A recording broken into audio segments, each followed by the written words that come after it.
Hey, Miss Cherry. Happy Monday, everyone. Hey, Miss Avery's. How's everyone doing on this Monday? I hope y'all had a good weekend. I hope y'all had a great weekend. I did. I relaxed. I had a great weekend. Just relax, y'all. Yes. It was so good. Miss Cherry, what did you do for the weekend? Miss Avis, what did you do for the weekend? I had a good weekend. I watched the fight yesterday. It was a good fight. I loved it. It was a good fight. Yeah. And I just relaxed and, oh, Lord, slept because I was tired. Hey, Lisa.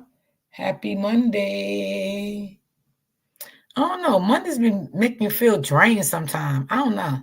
Do y'all feel like that on Mondays? You just feel drained? Oh, you just chilled? I don't blame you.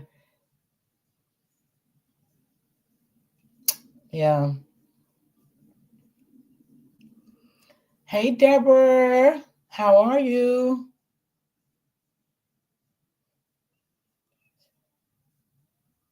Happy Monday to you also. It's kind of nice here today. It's not too cold today. I went to Charlotte to help my daughter move. Oh, okay. Okay. That's cool. So you back home now? Hey, Donald. Happy Monday. How's everyone doing?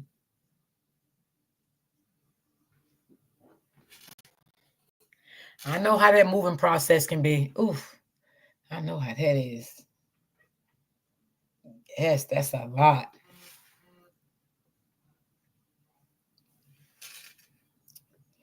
Thank you, Deborah, for being a member for a month. Thank you. I appreciate that. Thank you. Thank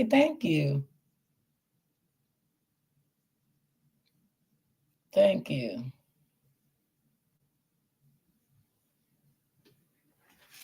And Miss Avis, thank you too for becoming a member. I appreciate that. Thank you so much. I definitely appreciate that. Thank you. So, y'all, we got two cases. I might do three. It all depends on how I feel. One, the lady on my thumbnail, she was a social media influencer and she's in prison. She had a beef online and the beef turned twisted and she got arrested. And then the guy, he unalived his whole family. So we're gonna play those two clips, and if I have time, I'll do a third one. Um, there's something else too I want y'all to hear. I'm gonna get into that. Oh Lord, I ain't even gonna say. I ain't even gonna say it.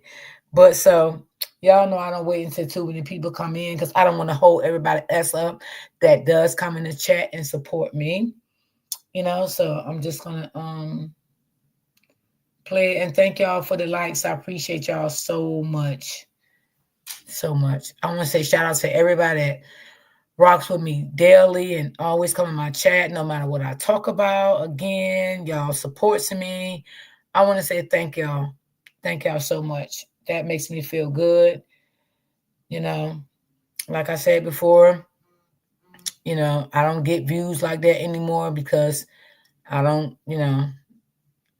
talk about the case anymore. So, but that's cool with me. You know, my platform will go back to where it was before. Y'all always know I said I believe and I trust in the Lord. So, yep. I'm gonna add this, y'all, to the stage. And let's see.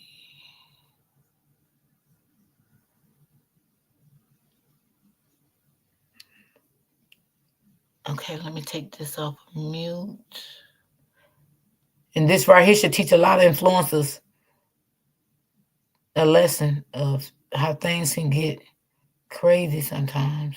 was as simple as hitting record. Y'all, With Riverside, okay, so let me just. An influencer who And described I herself want as y'all a to best-selling author and eight-figure business coach will spend the next decade let me know if y'all can hear it. Put a her one in role the in a plot chat. to kill her rivals. According to federal prosecutors, 35-year-old Ashley Grayson plotted the murder for hire scheme to kill Hold her on, y'all. Let me ex-boyfriend, take y'all her back to the business beginning of rival, this. Hold and on. a woman who criticized her business online. While seemingly at the top of her game, Grayson had the murder for hire scheme to According to federal prosecutors, Let me 35-year-old know if y'all can. Ashley Okay, Grayson good. plotted the Thank you. murder for hire scheme to kill her ex-boyfriend, her business rival, and a woman who criticized her business online. While seemingly at the top of her game, Grayson had built an online business promoting courses to help people start their own companies. She promoted herself as a best-selling author and eight-figure business coach who had helped thousands of people achieve He's so financial funny. freedom through her programs. And she seemed to be building a following online.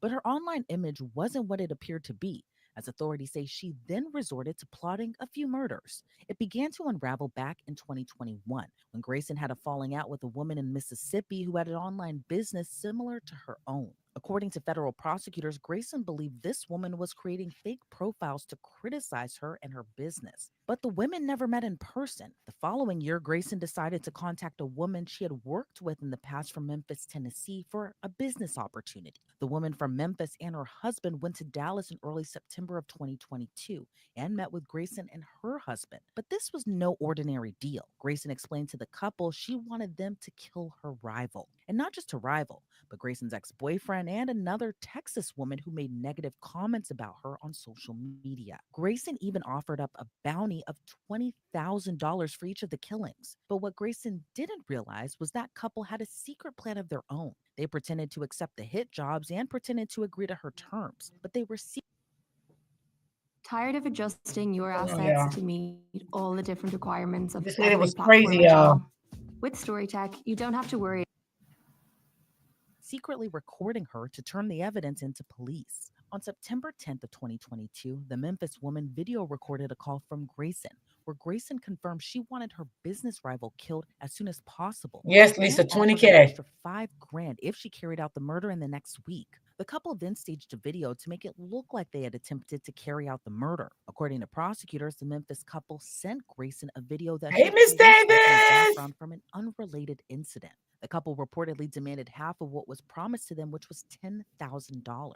And while thinking the couple truly tried to carry out the murder, Grayson paid them the 10 grand for their quote failed attempt. But by July of Thank you, Terry. 2023, Grayson and her husband were both indicted by a grand jury on one count of use of interstate facility and commission of murder for hire. Grayson and her husband pleaded not guilty to attempted murder for hire, and the case went to trial in March of this year. After the week-long trial, the jury convicted Grayson, but in a Hey, twist, the Joanne. jury acquitted her husband. In October, Grayson was given the max sentence of 120 months or 10 years in prison. And because this is a federal case, she will not be eligible for parole. The acting U.S. attorney for the Western District of Tennessee issued a statement after Grayson's sentencing, writing, quote, "This was a 21st century crime where online feuds and senseless rivalries bled into the real world. The defendant tried to hire someone to murder a woman over things that happened exclusively over the internet. Fortunately, no one was physically hurt in this case, but the victim and her family still felt a severe and emotional impact as a result of the defendant's actions." I'm joined now by Detective Eric Barnes with Dallas PD. Eric, thank you so much for joining me today. What's your reaction to this influencer asking this couple to kill her ex boyfriend, her business rival, and another woman in Texas who just made negative comments about her online? You know, after a few years of investigating murders, you think you've seen it all, and something like this pops up, and it just kind of shocks your conscience a little bit. Yeah, and thankfully, no one was hurt in this, but the intent was there. And Ashley Grayson, according to federal prosecutors, had the intent to want these people dead. What do you make of her choosing that route as opposed to just letting all this disputes and this feuding that happened online, just letting it all go?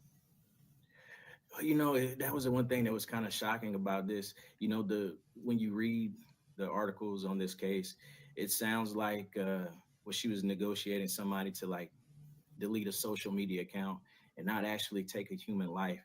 I think that sometimes in the virtual world, disturbances and disagreements actually turned physical, but they were separated by miles. So it wasn't like she could just drive down the street and have access to these people. She had to actually put some time and thought into this. So she was well aware of what she was doing.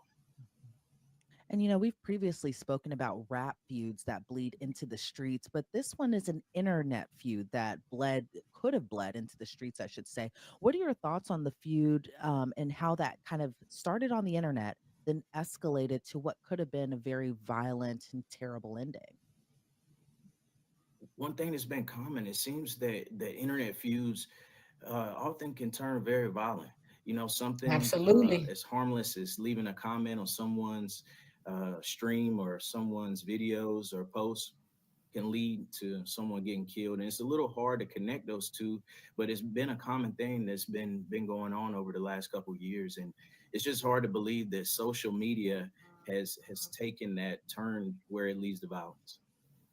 And always with murder Absolutely. for hire plots and the stories that we cover with them, it always just kind of boggles my mind in a way for people who have so much to lose that are willing to risk it all just for this to happen. And then it kind of turns into them being thrown behind jail. What do you kind of make of Ashley Grayson in this case, who by all accounts had like a thriving business? She was an online persona and had all this stuff going for herself, all to just risk it all, be thrown in jail just because she couldn't get over this feud between these three people.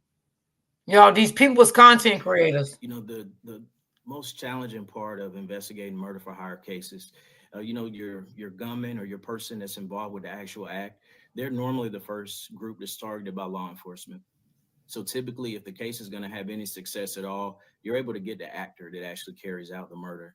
But to be able to work a level beyond that and go and get the mastermind is what all investigators try to aim for. Those are the most difficult cases to solve and actually get to that part, because in the part where she sat back, she planned, she conspired, she drew up how this was going to be carried out. She also included the fact that she wasn't going to get caught, and she did everything that she could to kind of insulate herself from her perspective. But I think sometimes in these cases, the people that actually play in these cases, they're not criminals. And I think that actually worked against her. She tried to put together this elaborate plan, and from her day-to-day business, she's a social media personality, and she's not an actual killer. And what do you make of this Memphis couple who kind of helped stop what had even happened? Instead of carrying out this plot, they went to the police instead.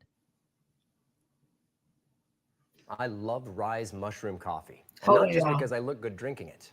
See what social media can do to you? Social media can ruin your life. The all It can ruin your life if you allow Well, it. you got to know you have to know your characters. You have to know your actors, and she obviously had them drawn out to be someone totally opposite of who they I'm were. doing good, boo. How are It's you? a risky thing to reach out to someone and ask them to kill somebody for you. So you have to very well know who it is that you're talking to and asking for that, for her to reach out and then fly them back, and then also to commit the act in furtherance. They requested extra funding in lieu of carrying it out, and she gave them half up front. So she obviously trusted these individuals. Why do you think she was so trusting of this couple not to even turn her in? Let lo and behold, one of them is recording her, turning this evidence over to the police. But why do you think she was just so open and brazen about just kind of wanting this murder to be committed? I would say they may have had some conversations in the past about certain things. Obviously, she felt like they had some commonality, some common grounds, and she could open up and confide in them. But that ended up being her downfall. For sure. And are you surprised when the case actually did go to trial that Ashley Grayson's husband was acquitted on the charges, but Ashley was found guilty? I'm actually not surprised. These cases are very complicated to work.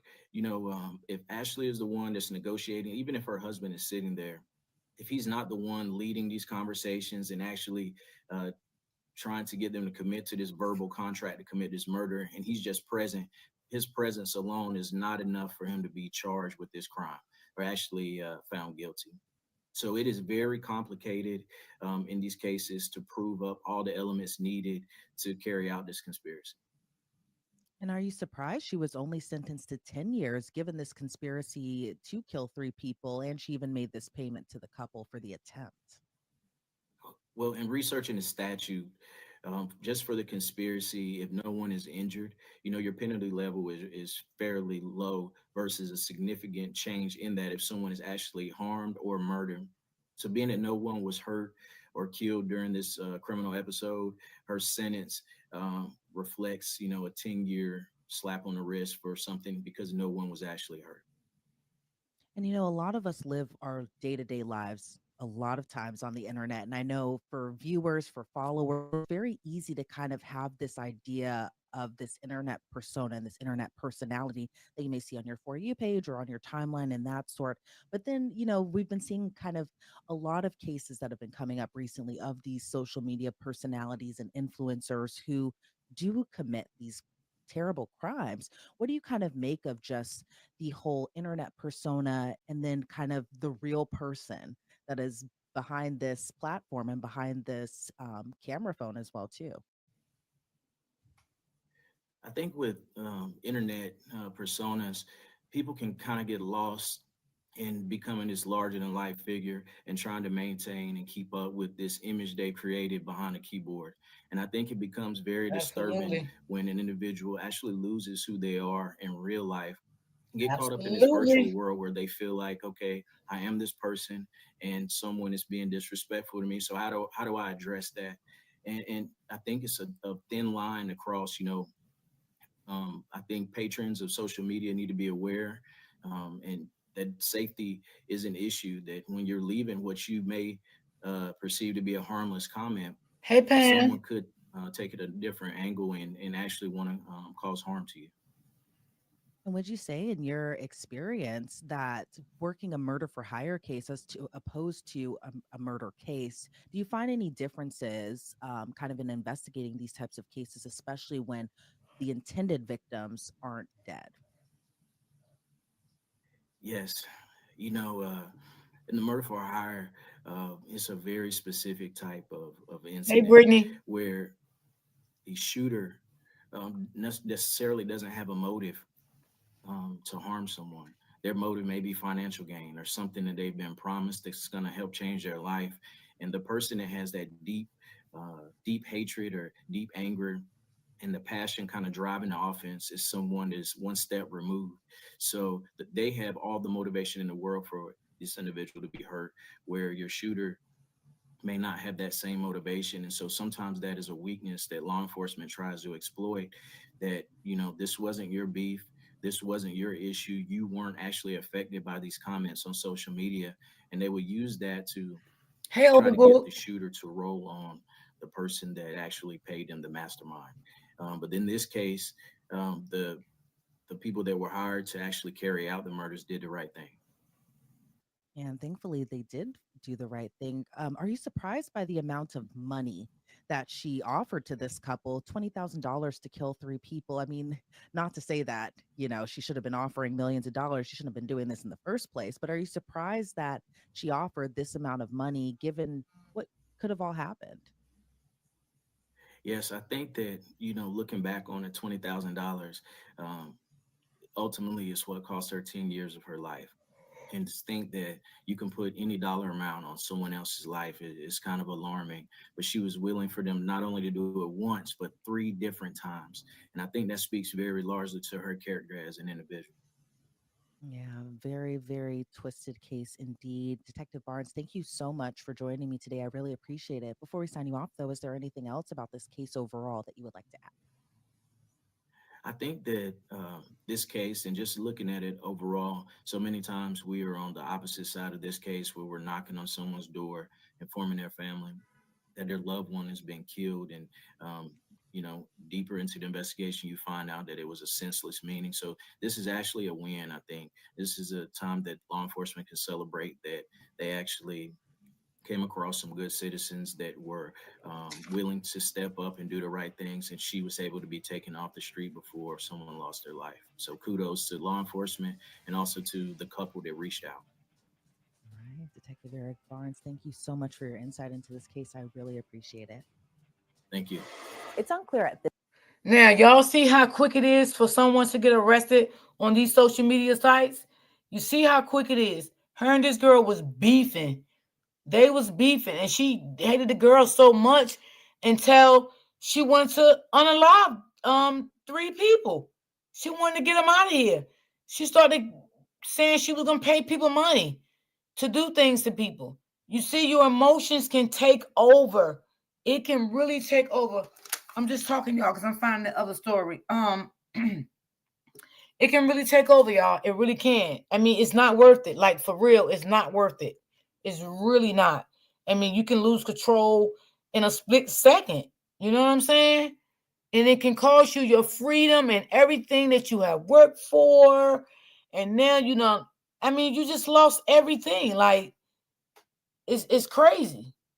It's not worth it. It's not. It is not worth it. Now, look, she done lost everything she got. She had. Her husband is still home. Probably with another woman by now. Who knows? I'm just saying, y'all. Y'all know how sometimes, ooh, child. But I mean, it was not worth it. I mean, over posts, over what people was posting, like, that was just ridiculous to me. It was just ridiculous to me. It just wasn't even worth it. It wasn't. So, I mean, sometimes you gotta think about what you do. Think about what you do. You know? Don't let people get you so hot-headed that, you can't come back from it. Because it can't happen. It can. I don't think she had children. Yeah, I don't think she had, but she was married. Yeah, she was married. But the husband didn't get any time because of simple fact, he knew about it, but he didn't have no dealings in it. Meaning like talking about it, anything like that. So that's why when they locked him up, they let the husband go. Because he didn't have no dealings with it. She had all the dealings. Sending text messages and all that crazy stuff that she was sending. So she had all the dealings with it. But it was not even worth it. Now she got 10 years in jail while your husband probably out here. I don't know if he was somebody else or not. I ain't even gonna say because wait, I'm trying to find out my next story for y'all. Maybe he may wait on her and maybe he may not. I don't know. All depends what type of husband he was before all this happened. Shit, he probably was scared of it himself. Who knows?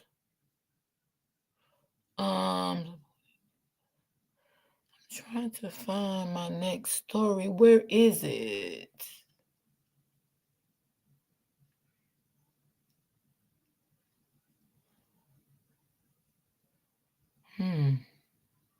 I hate when I look for something and can't find it.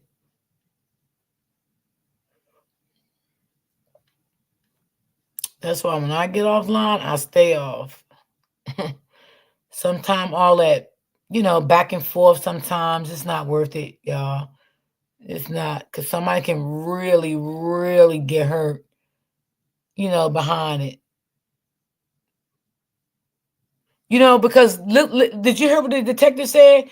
Everybody know who they are behind that keyboard. You know what I'm saying? It's just a keyboard, like he said. And everybody is not that person behind that keyboard. You know what I'm saying?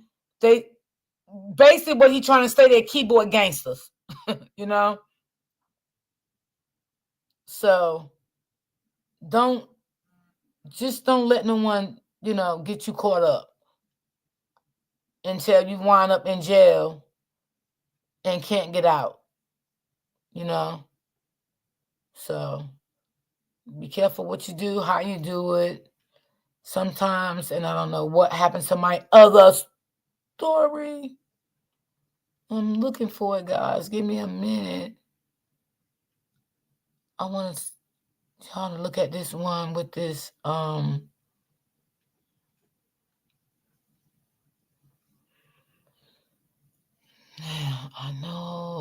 had it and don't know where it is. So what do y'all think about that story?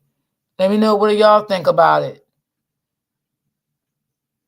I mean, I'm quite sure this could have been handled in another way, but I guess she didn't want it to be handled that way. She wanted to handle the way she wanted to. She started calling people and I don't know what happens to my Missy and Chet. I follow both people in the marriage and they have 2 little girls. Oh, they did? Oh, okay, baby. A 1-year-old, and I think the other one is 1 month. Oh, wow. So let me ask you a question. Who got the children? Do you know who got the children? The dad probably still got them, because he didn't get arrested. I'm getting mad because I can't find my other story right now. And I had it. Thanks for telling me, sis. See the second part of stuff, but they'll never have it sometimes. Okay, I'm about to do something else. I can't find it. If I find it tomorrow, then I'm gonna play it tomorrow. But for right now, I don't see it. And I don't want to keep strolling.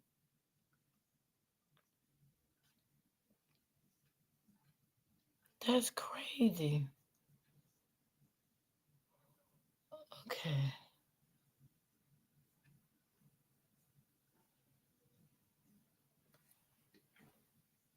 Her husband has the kids. Oh, okay. Cool. Well, maybe he may wait on her. God bless her.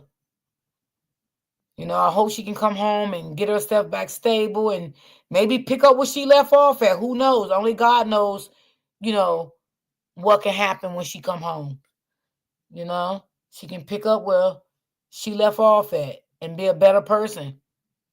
And this time, don't let no comments and all that get in the way of your, of your life. Because you sat here and let comments got in the way that, you thought people were saying things about you on social media and you started beefing with them. And it wasn't even worth it, to be honest. And like the man said, y'all didn't even live by each other. Y'all live miles away from each other. So I don't even know why she even let it bother her. These people didn't live nowhere near each other, y'all. Like literally nowhere near each other. Like, I don't know what happened.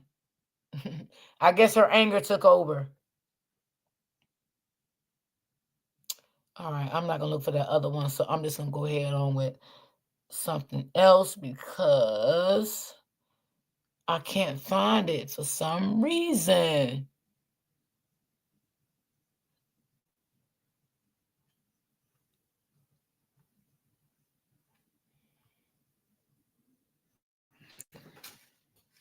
And I want y'all to see what this daycare worker did to this baby in a daycare.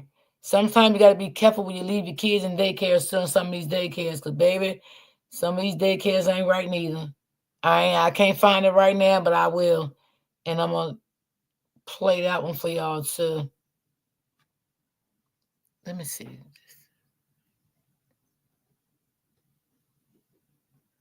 Maybe I could have been in the wrong.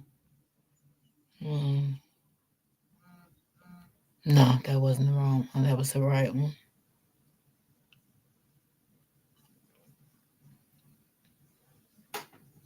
Let me see. Okay. This is the one I was going to do yesterday, but I'm going to do it today.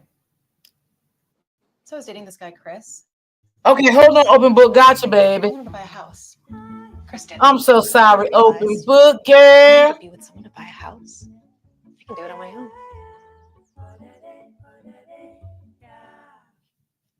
Okay, open book. You Sleep up? better by tomorrow. Hold on, let me with a mute new this. mattress from Raymore. Gotcha, baby. You up? Open book, can you hear me? Hey, Dee. Hey, baby, how you feeling? I'm a little better. I said I'm not going to stay up long. I just wanted to hop up for a second. Hey, chat, to give some more information about that girl. That girl is crazy. The Ashley Grayson girl, she crazy. She Cause looks it. She looks it, that open book. wasn't her, huh? She looked like she is. Yeah, like that wasn't her first time, D. Because she Really? wanted to. No, yeah, it wasn't the first time. She wanted to unalive, Hitman to unalive her first husband. Mm. Also, uh-huh. Because they were getting a divorce. She had ran up her funds by had run up a bag already. So she thought during the divorce that he would get half of her money. So she had took out a hit on him, but then also ended up trying to hide some of the money. So when she went to court, her original amount of money, they didn't give him half of it. It was off of, I think, like 600,000 or something. It was way less than what she had. So she was more concerned with the money back then too. So, open book, is it true that allegedly that she was doing scams? Well, I mean, I don't know if it would be I don't know if it would be considered a scam, but what she was doing, well, for one, it came out that she told everybody her story was that she used to work for a post office, and she quit the post office and started her own credit repair business, and it had grown to over $1 billion. And so she was teaching classes to show people how to grow their business. Well, come to find out, she had won a settlement from a company that she used to work for, where a piece of her finger got cut off. She didn't tell people that part. She just made it look like she had this business that was lucrative, and if people came to her workshops, then they would learn how to do it too.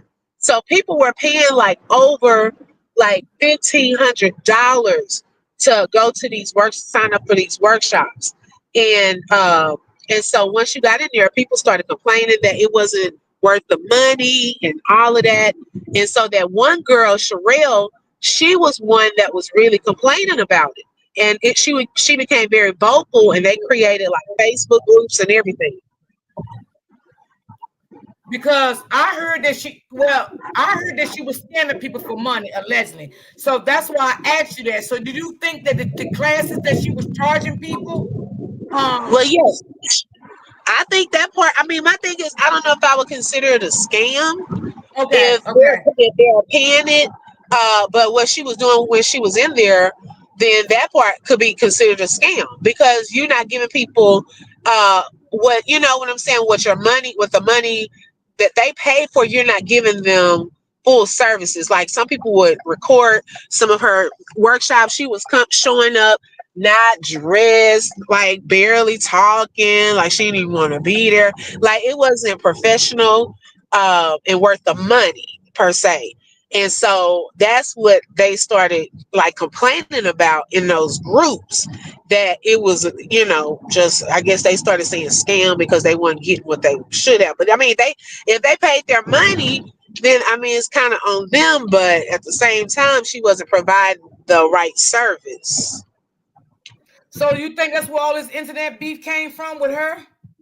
Yeah, with Sherelle, she was one of the forerunners with exposing her credit repair businesses. Oh. Yeah, she was the forerunner. They had Facebook groups, all of that. And so then the other lady that she was going to put a hit out on, she had her own credit repair business, and she was jealous of that lady too, Oh because yeah, that lady was. yeah. I heard she was very jealous. And I heard when the lady uh started coming up, that's when she started getting very obsessed with the lady. Yeah. Yep. And so that's where that came from. But then check this out.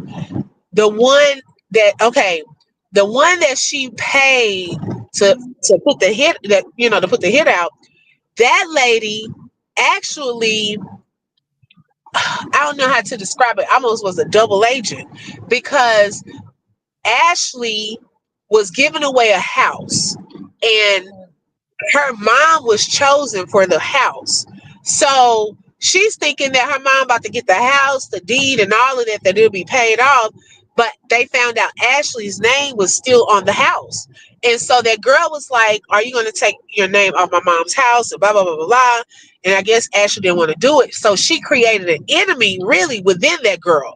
But then that's the same girl you go to put the hit out on this other girl and these other people. Exactly. And that's what's crazy. I don't understand. She already was upset, but she probably used that opportunity to get her lick back of how she didn't take her name off her mom's house. Right. So did she ever get the house? The lady got the house, but I don't know what happened with that situation. If she still lives there or she ever took her name off, I don't know. That's this is what happens. Open book, when you have this internet beef and things don't go the right way. And I mean, like the detective said, I mean, they didn't even live in the same state. Like, they living in different states, and they was threatening stuff through the internet, through phone calls, and all this stuff. I mean, it's just even though she only got 10 years, but you got 10 years away from your husband, your children. You lost a little. You lost the little things that you did have. It wasn't even worth it. And then you sat back and thought you can trust these people, and they were sitting there recording you the whole time. Yeah. It's not worth it. It's like that money, that was the whole part that really was a motivating factor for her, and she got too greedy. Like, she was, if you look at her Facebook and her IG, that girl was spending up some money. Her house was, oh my gosh, the house is bad. So Did you see she her didn't. cars? Did you Oh see yeah, her the cars? cars. Do you see Mm-hmm. how she's a shop all the time? Open books, stay in the malls, buying Yep. high price stuff. Mm-hmm. She bought all that stuff, clothes, all kind of stuff. She paid her mom's house off. So she posted a lot of that stuff to bring in people too. So they would see her lifestyle and say, "Oh, I want that." So that's I when a want to lot be of like people her. started, they started signing up for those classes and things like that, because I wanted to sign up for it. To be honest, I was seeing it because I was following her on Facebook, and I was seeing it and I was like, "Oh, how is she getting that? Let me see. Let me try to take one of these classes." And I'm glad I didn't. I'm glad you didn't either, because everything look good ain't good. How you always told me, D, everything look good ain't good.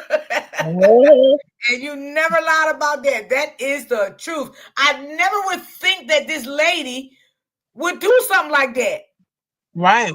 Yeah. Because every now and And then she'll come down my timeline, and I will look at it, and like you said, she did have some nice houses. I ain't gonna lie. Like, her shit was yeah. laid out, because I ain't no jealous Mhm. type person. But I mean, when I ran across this, I'm like, yo, wait, this not the lady from Facebook. Yeah, she was on Facebook a lot back then. That's when I was following her, and she was on Facebook, and so you would see, and like Nika in the comments, she was saying how she was very showy and braggy. Yes, that Yes, part I did yes, not like that's about her. true. Yeah. Her attitude was nasty, because you can get stuff and still be humble and thank God, for different stuff, but she was very showy and braggy and almost condescending sometimes. And I don't know, one time she blocked me. I don't even know why she blocked me, because I never spoke against her or anything, but She I blocked you, started open book? noticing. Yeah, she blocked me. I never saw any of her stuff after a while. The next time I saw or heard anything about her was when the hit situation came out. And I said, "Whatever happened to her? I didn't even know what had happened to her." Girl, she had blocked me. Open book said she blocked. Oh my God. Probably because you Yeah. said anything wrong. Because you know how she was now. If you say something wrong, Mhm. if she think you coming for her, she going to block you. Or, girl, she going to put a hit out on you. Oh, girl, you know how she was. Girl, I don't play with folks like that. She act like she had hit men on speed dial. That's the second time. I'm like, oh, I don't play with people like that. Yeah. And I want to know, open book, what made her feel so close to these people that she would ask them to do such act for her and pay them? Did she have a conversation on something before and she built trust in these people, like say for instance, if all right, me and you know each other, I build trust in you, I'd be like open book, blah blah blah blah blah blah. You know what I'm saying? Do you think something like that could have happened with her and the people that she hired?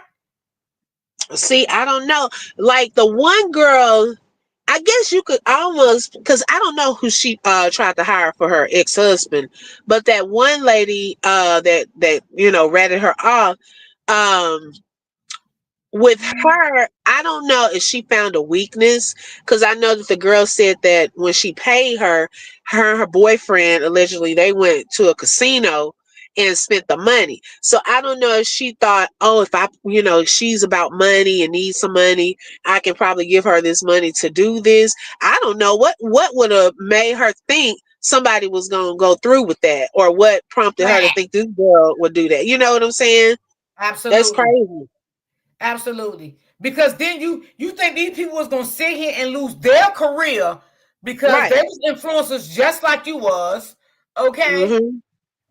So Yep. no, it wasn't. And I'm quite sure you didn't know them people. You might have knew of them, but you didn't know them like that, because if you knew them like that, you would have never even asked them to do anything for you like that.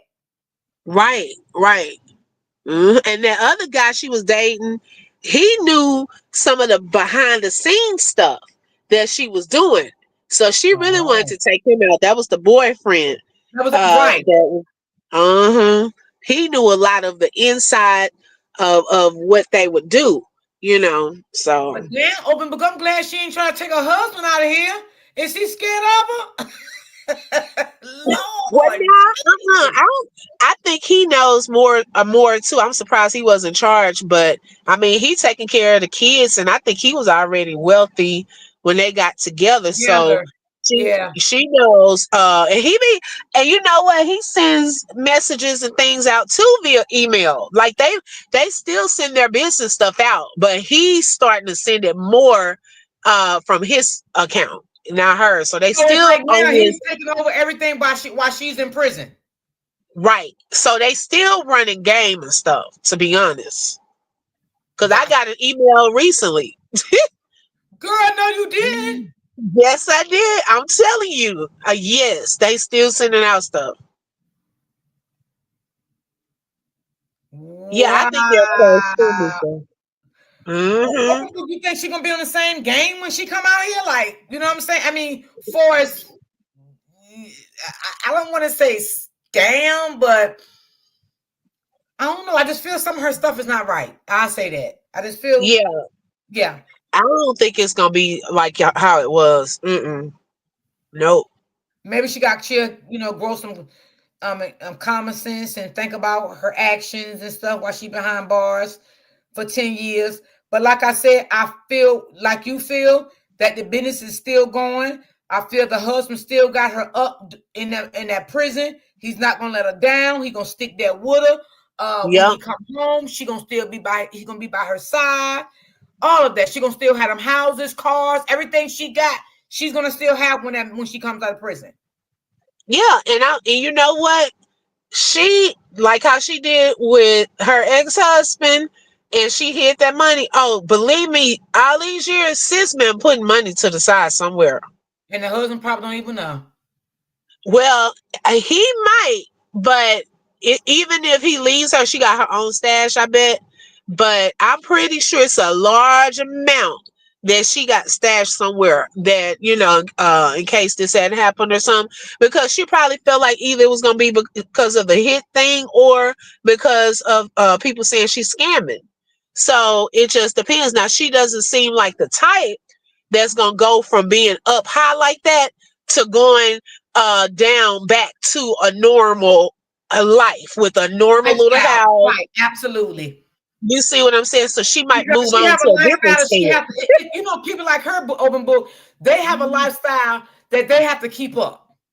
Right, exactly. And I see her continuing to do something, even if it's not the same thing like that. She may come back. Oh, life after jail. Let me show you how to get back on top. She might start writing books, all kinds of shit. She gonna profit off of that, baby. Baby, let me tell you, when she come home, she gonna start doing story time, telling y'all how her prison sentence was. She gonna come up off that. She gonna write a book. She gonna tell y'all what her husband was doing for her while she was in jail. This girl is gonna make money when she get out of prison. I'm telling you. I'm like, she gonna make some money. Hey D, hold on 1 second. I'm gonna go in here and grab my son right quick. Okay. This is not gonna stop here, y'all. She's gonna keep going. She's gonna keep going. She's gonna make money. You know what I'm saying? She gotta have story time 1, 2, 3, 4, 5. She probably gonna write about 5 or 6 books. She gonna write some books now. She gonna come back out here and tell that story. I'm telling you. Yes, I think he will hold her down. Oh yeah, I definitely do believe that. I definitely do believe that right now. And you know, like Open Book said too, I believe it's money put up. You know, they got to pay the mortgage and stuff on the house, you know. Now, I don't know if those cars are cash paid, because them some nice-ass cars, I ain't even gonna lie. You know, I don't know if the car's paid for, you know, or, you know, he paying on the cars and still got to pay car insurance and all that stuff, take care of 2 kids, you know. It is some money out there with them. I definitely do believe that. I definitely do believe it's money out there. And he knows it. And that's why he's not going to divorce her. You know, I mean, but ooh, baby, she was living a rough life. Good Lord, have mercy, honey. I ain't gonna never mess with her. Open Book says she blocked me. Oh my God. Good afternoon, Miss D in chat. Good afternoon, baby. How are you? We're gonna listen to another video when we finish this story here. But her husband is very wealthy. Yes. Yes. That's why I know he gonna hold her down. Because it was another, I don't know if you remember this one. It was another influencer went to jail for over 20 years, and her husband held her down. And she came back home and even more powerful than what she was when she went to jail. She was a black girl. She wrote books and stuff and everything. I forgot her name. I'm gonna try to find that story and bring y'all that story. Her husband is very wealthy. He had opened a few businesses since she's been locked up. They both have money. I believe that. She was. All right, now I'm back. All right. She said that the husband is very wealthy. He opened up a couple of businesses since she's been in jail. Open Book. Oh yeah. He gonna keep it going. They had a plan. They had time to really set up a good plan. Joanne, do you remember? I mean, Open Book. Do you remember it was another influencer, right? She had did time like 25 years, and she was married also. She went to jail with money and came out and got even bigger than what she is now, driving Lamborghinis and everything. She was an influencer too. Wow. And she came out writing books, everything. When Open Book, I'm gonna try to find that story for her. I'm gonna find that story. I'm gonna look for that story. Okay. Yeah. You're black. Wow. And Open Book, she even made a fucking movie out of when she was in jail. How she kept That's her what I'm saying. She gonna do all of that. Watch. She gonna do all of that. And that's what when you were saying it, I was thinking about the other info. I'm like, damn, that's what she did.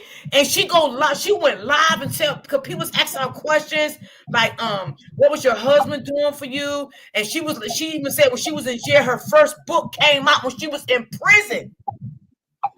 Oh wow.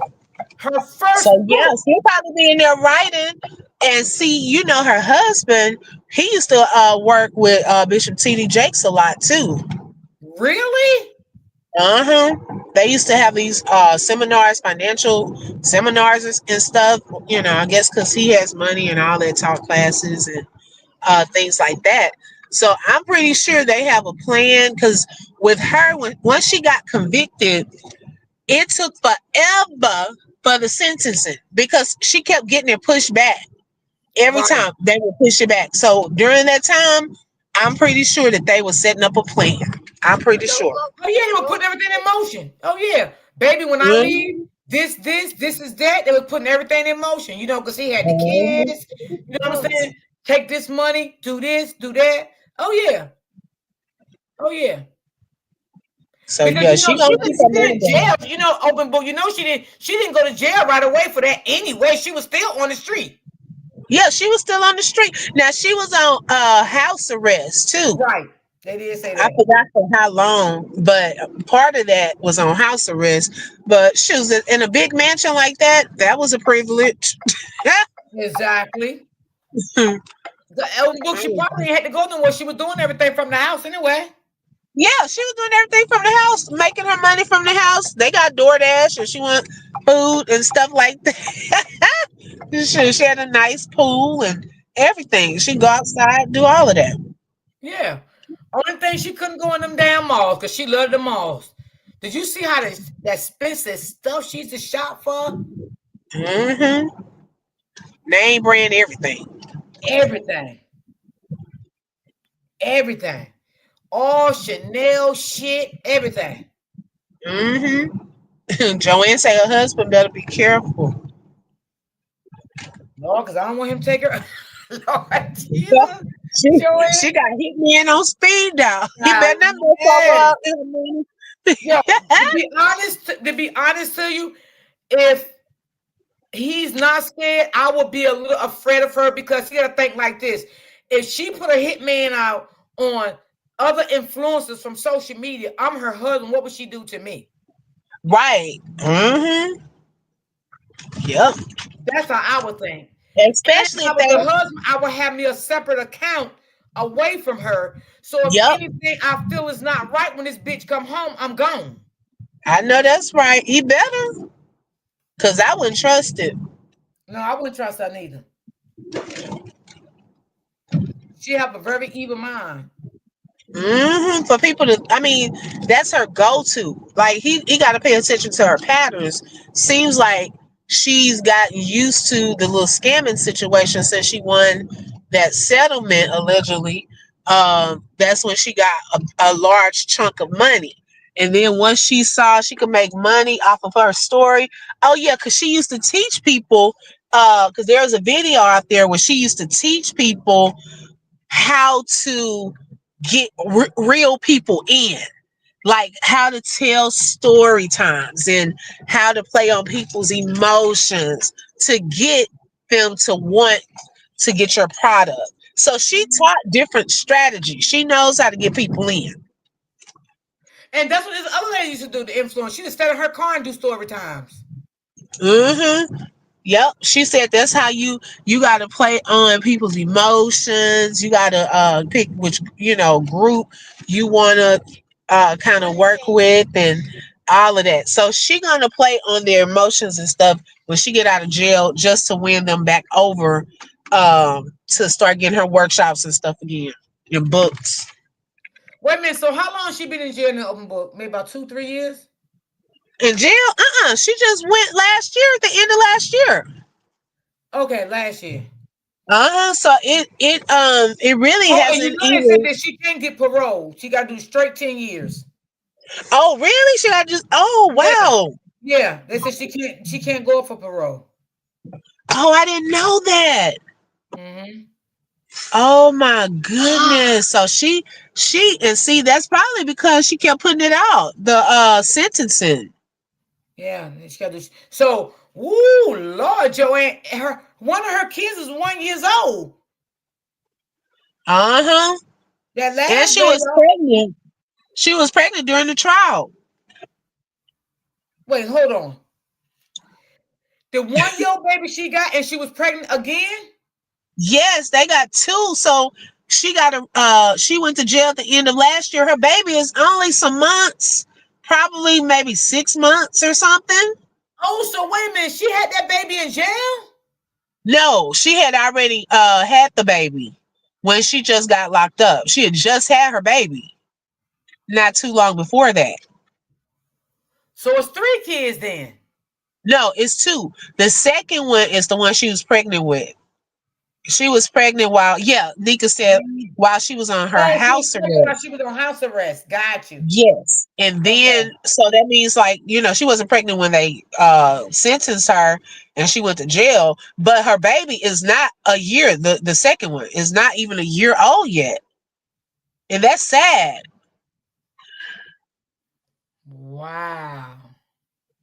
And so I'm now quite he has sure to take care of.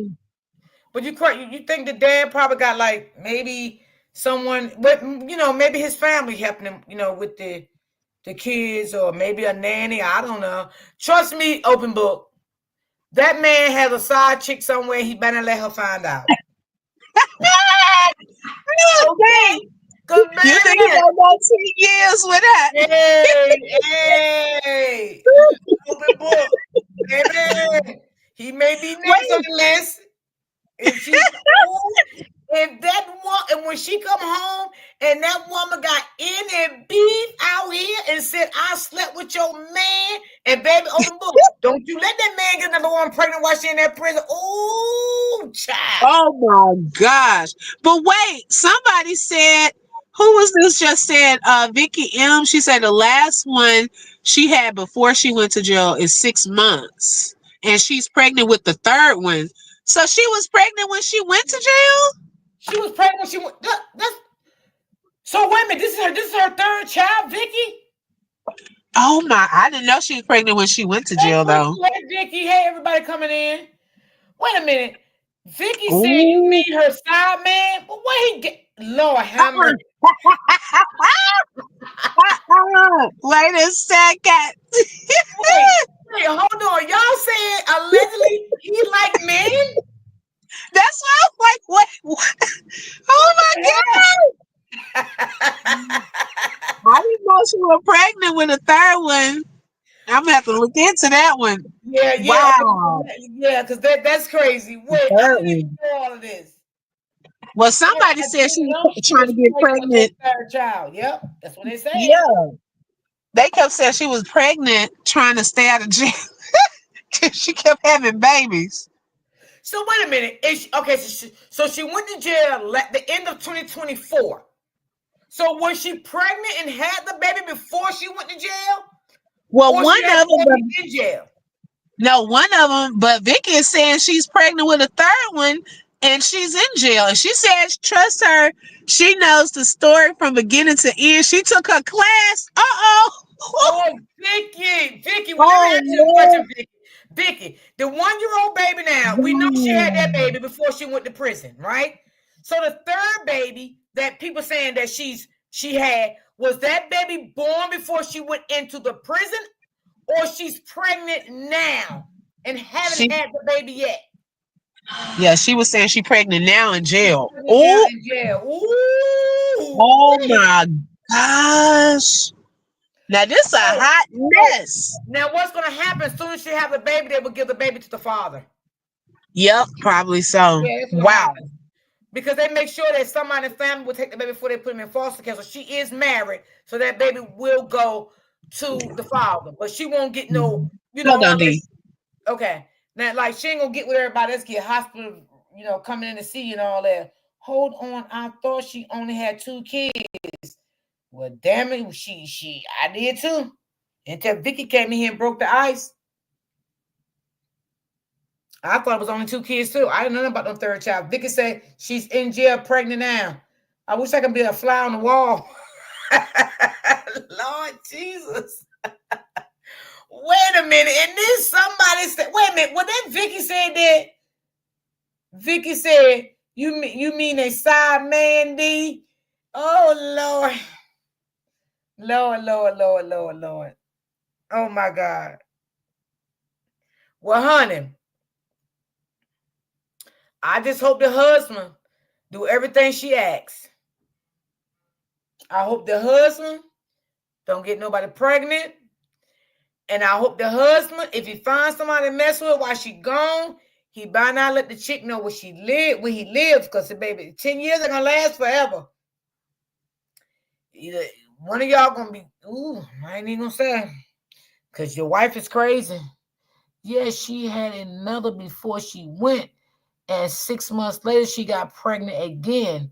So she thought that she was going to keep her from going to prison. Oh. Well, I don't know why she would think that, because prison hold pregnant women. I don't know why she would think that. Okay. You You almost don't keep up with it from day one. No, we didn't keep up with the whole thing. Because I stopped looking at her ass. Do her husband still? Oh, well, open book say yeah. The husband still be, Well, she ain't nothing to keep up with now because she in jail. She can't do Facebook from in jail, can she? I mean, she in prison. I mean, well, you do have people in prison that can't keep up. But do she still be on her Instagram and stuff, Vicky?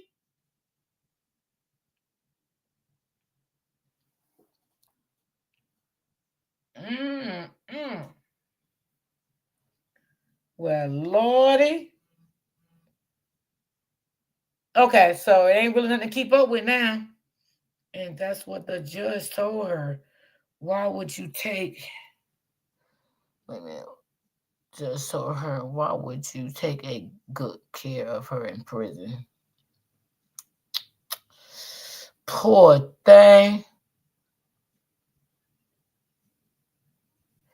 I stopped watching her when they said she cut her finger off.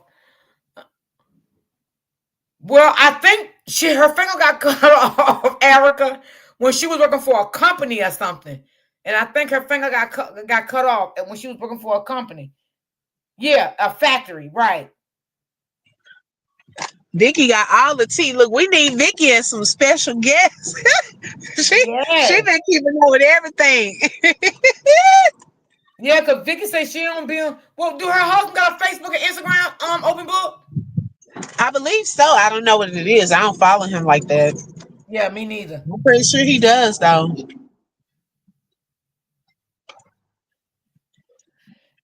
Erica, Vicky said, Erica, that was a lie. She sued the company. I did hear somebody say she sued that company for that finger. Well, then how did she get her finger cut off? She was working at a company open book and she sued the people.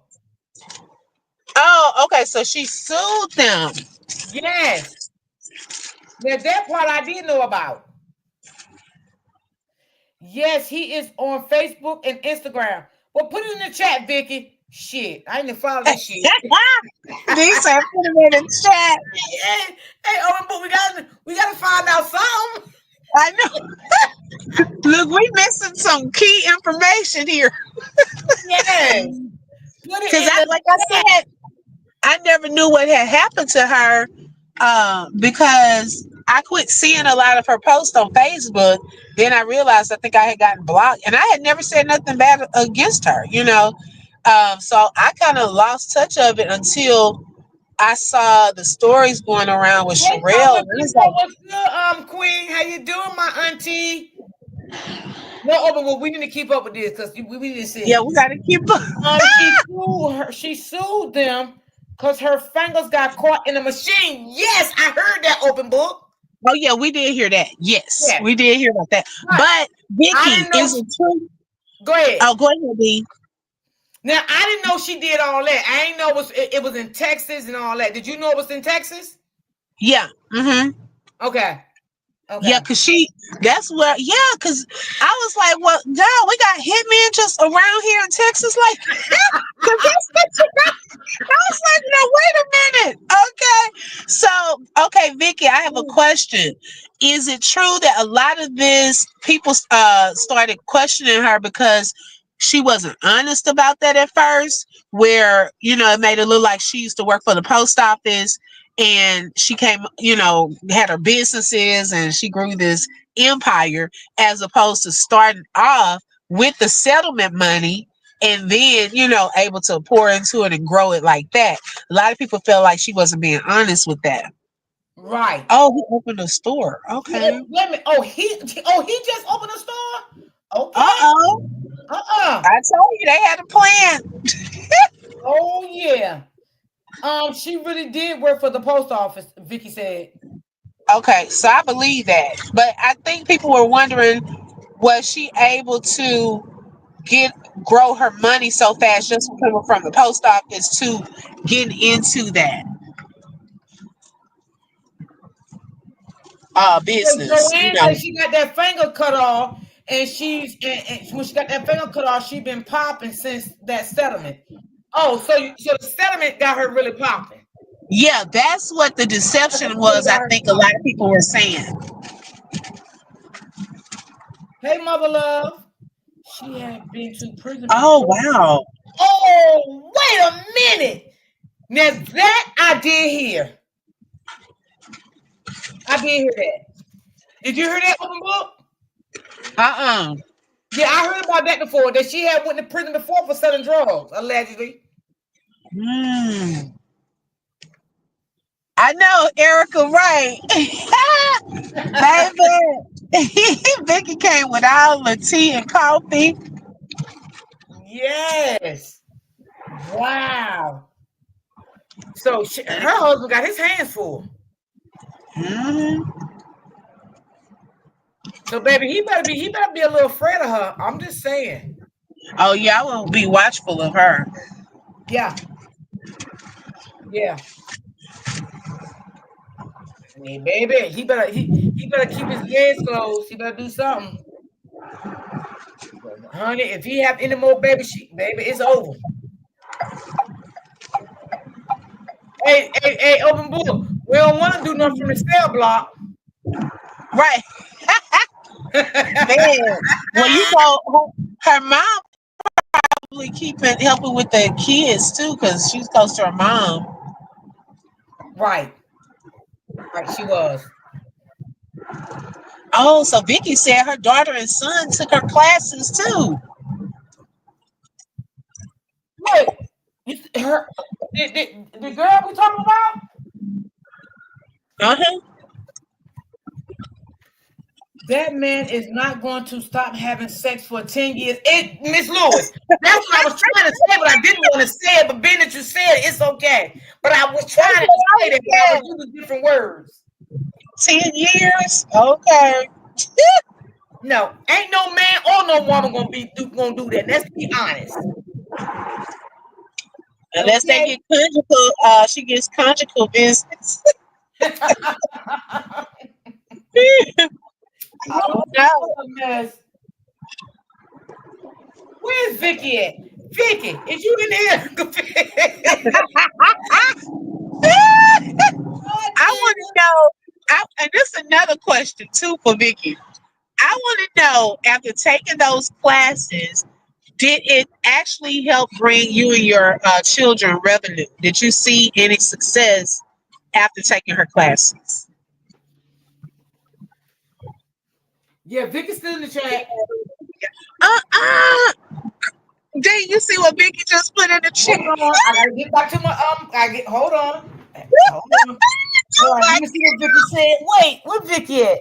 You all never heard about the old I never heard about that. What? Vicky, no. Vicky, hold on, Vicky. Open book. Did you hear about that? No, I definitely didn't hear about that. No, I ain't hear about that. Oh, okay. Oh, but she said that they did get some success after taking the classes, though. Oh Lord, Vicky is a mess. I'm like clutching my pearls. Oh my goodness, not on the yacht. Ooh, woo. Wow. Wow. I was wondering, the people that she did that to try to pay the money to those people to do that for her, would she try to retaliate against them when she come home? Like, how do you think she feel about them for ratting her out? That's what I want to know. Yes, that's a good question. That's a damn good question. Like, how do you feel? Like they were sitting there recording every conversation from day one.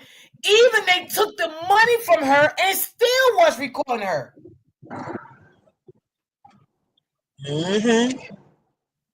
Now we know let me find out she a narcissist. That man had something on his hands. Let's see, 10 years. So she went in 24. Oh wow. So she'll be out 2034. Oh my gosh. Yeah. Her kids will be she? Huh? How old is she? Oh, how old was she? She got to be late 30s. Damn, she gonna be over 50 something years old. She's Yeah. jealous. Oh, she's jealous. Oh, yeah, that's his name, Paul Massengill, the husband. Okay, that's the husband Facebook name. I guess that's his name. We can find him, Facebook probably or somewhere. Well, let me screenshot. I might have to look him up. I might have to see what's going on over there. And I don't think she was married to her first husband that long either. Because she dangerous. The first husband probably found out who she really was. Oh, that's the other lady name, right? Derica Hartwell. That's who she was jealous of. Yes. Yeah, I that was the remember lady. that. Oh, Paul Massengill. Oh, that was the first husband. Okay, that was the first husband. That's Paul Massengill. Okay. Vicky probably said, baby, y'all gotta catch up. Yeah, Josh is the second one. Okay, it's coming Yeah, we back do as gotta you catch saying up. it. I never knew what the first husband's name was, but I do know Josh is that second husband. Okay. Oh Lord, that's a lot. It has layers. It really does have layers. It do. Because I was looking for a part 2 and 3 on this last night, but I couldn't find anything. Okay. I couldn't find nothing. And I'm like, damn, what is in it? Because normally, when they tell a story, they'll have a part 2. And then I was trying to find like the trial of it. I was trying to find some of that. I couldn't even find it. Wow. Vicky says a whole lot. Oh yeah, I can imagine. Wow. Ain't that something? Well, I'm gonna tell you, those people that was recording her, they better not sleep on her. Right. When she get out of jail. Yeah. Shit, open book to be honest. I want to sleep on her while she in there. Right, because you never right. Oh yeah, I believe they would make a movie out of it. I think they're already didn't they say that they were already starting the movie? What's his name? The ex-boyfriend guy that she had put a hit out on too. I thought they were already having something in the works. They probably is. I wouldn't be Because surprised. it got approved or something. I thought I read. Yeah. This is crazy. Wow. Hey D, I'm gonna hop off, but I'll be in the chat. Okay. If you find that they open book, let me know. If I find something, I'll let you know too. Because I'm gonna try to look up some more stuff and see can I find some more stuff. But when I looked last night, I couldn't because I was trying, like I said, I was trying to find like court, stuff like it, did she go to trial or anything? But I couldn't find it. Okay. Oh yeah, I'll definitely be on the lookout. Okay. Thank you for having me up, sis. You're welcome. And feel better, baby. Okay, I appreciate it. You're welcome. Okay, y'all have a good day. You all have a run, and I will tune in. Okay, baby. Thank you, Vicky, for coming in with the info. Thank you. Because if I get more on this story, I'm sure going to follow up on this one, honey. Because, baby, I will follow up on it. Okay. Oh, you following on TikTok? Oh, see, I don't even got TikTok, Erica. I don't got TikTok. That's the thing. Dang.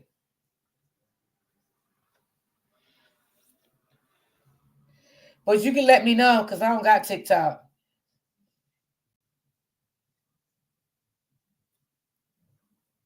Oh, okay, Vicky. Yeah, I gotta find some more on this story, y'all. Lordy. This was a lot, y'all. Woo. Baby. This was a lot here. So I guess we'll get into our other story. I forgot what the other story was about. Lord have mercy. Hold on.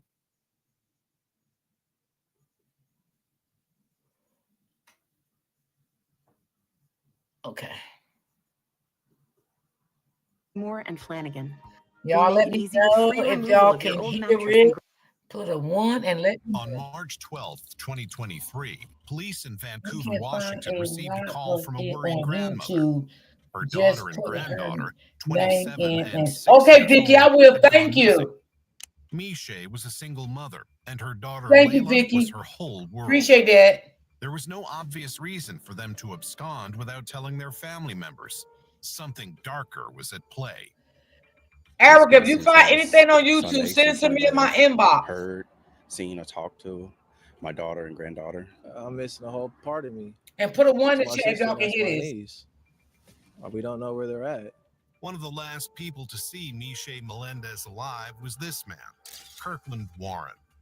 He was Miche's ex-boyfriend, and they'd had a tumultuous relationship.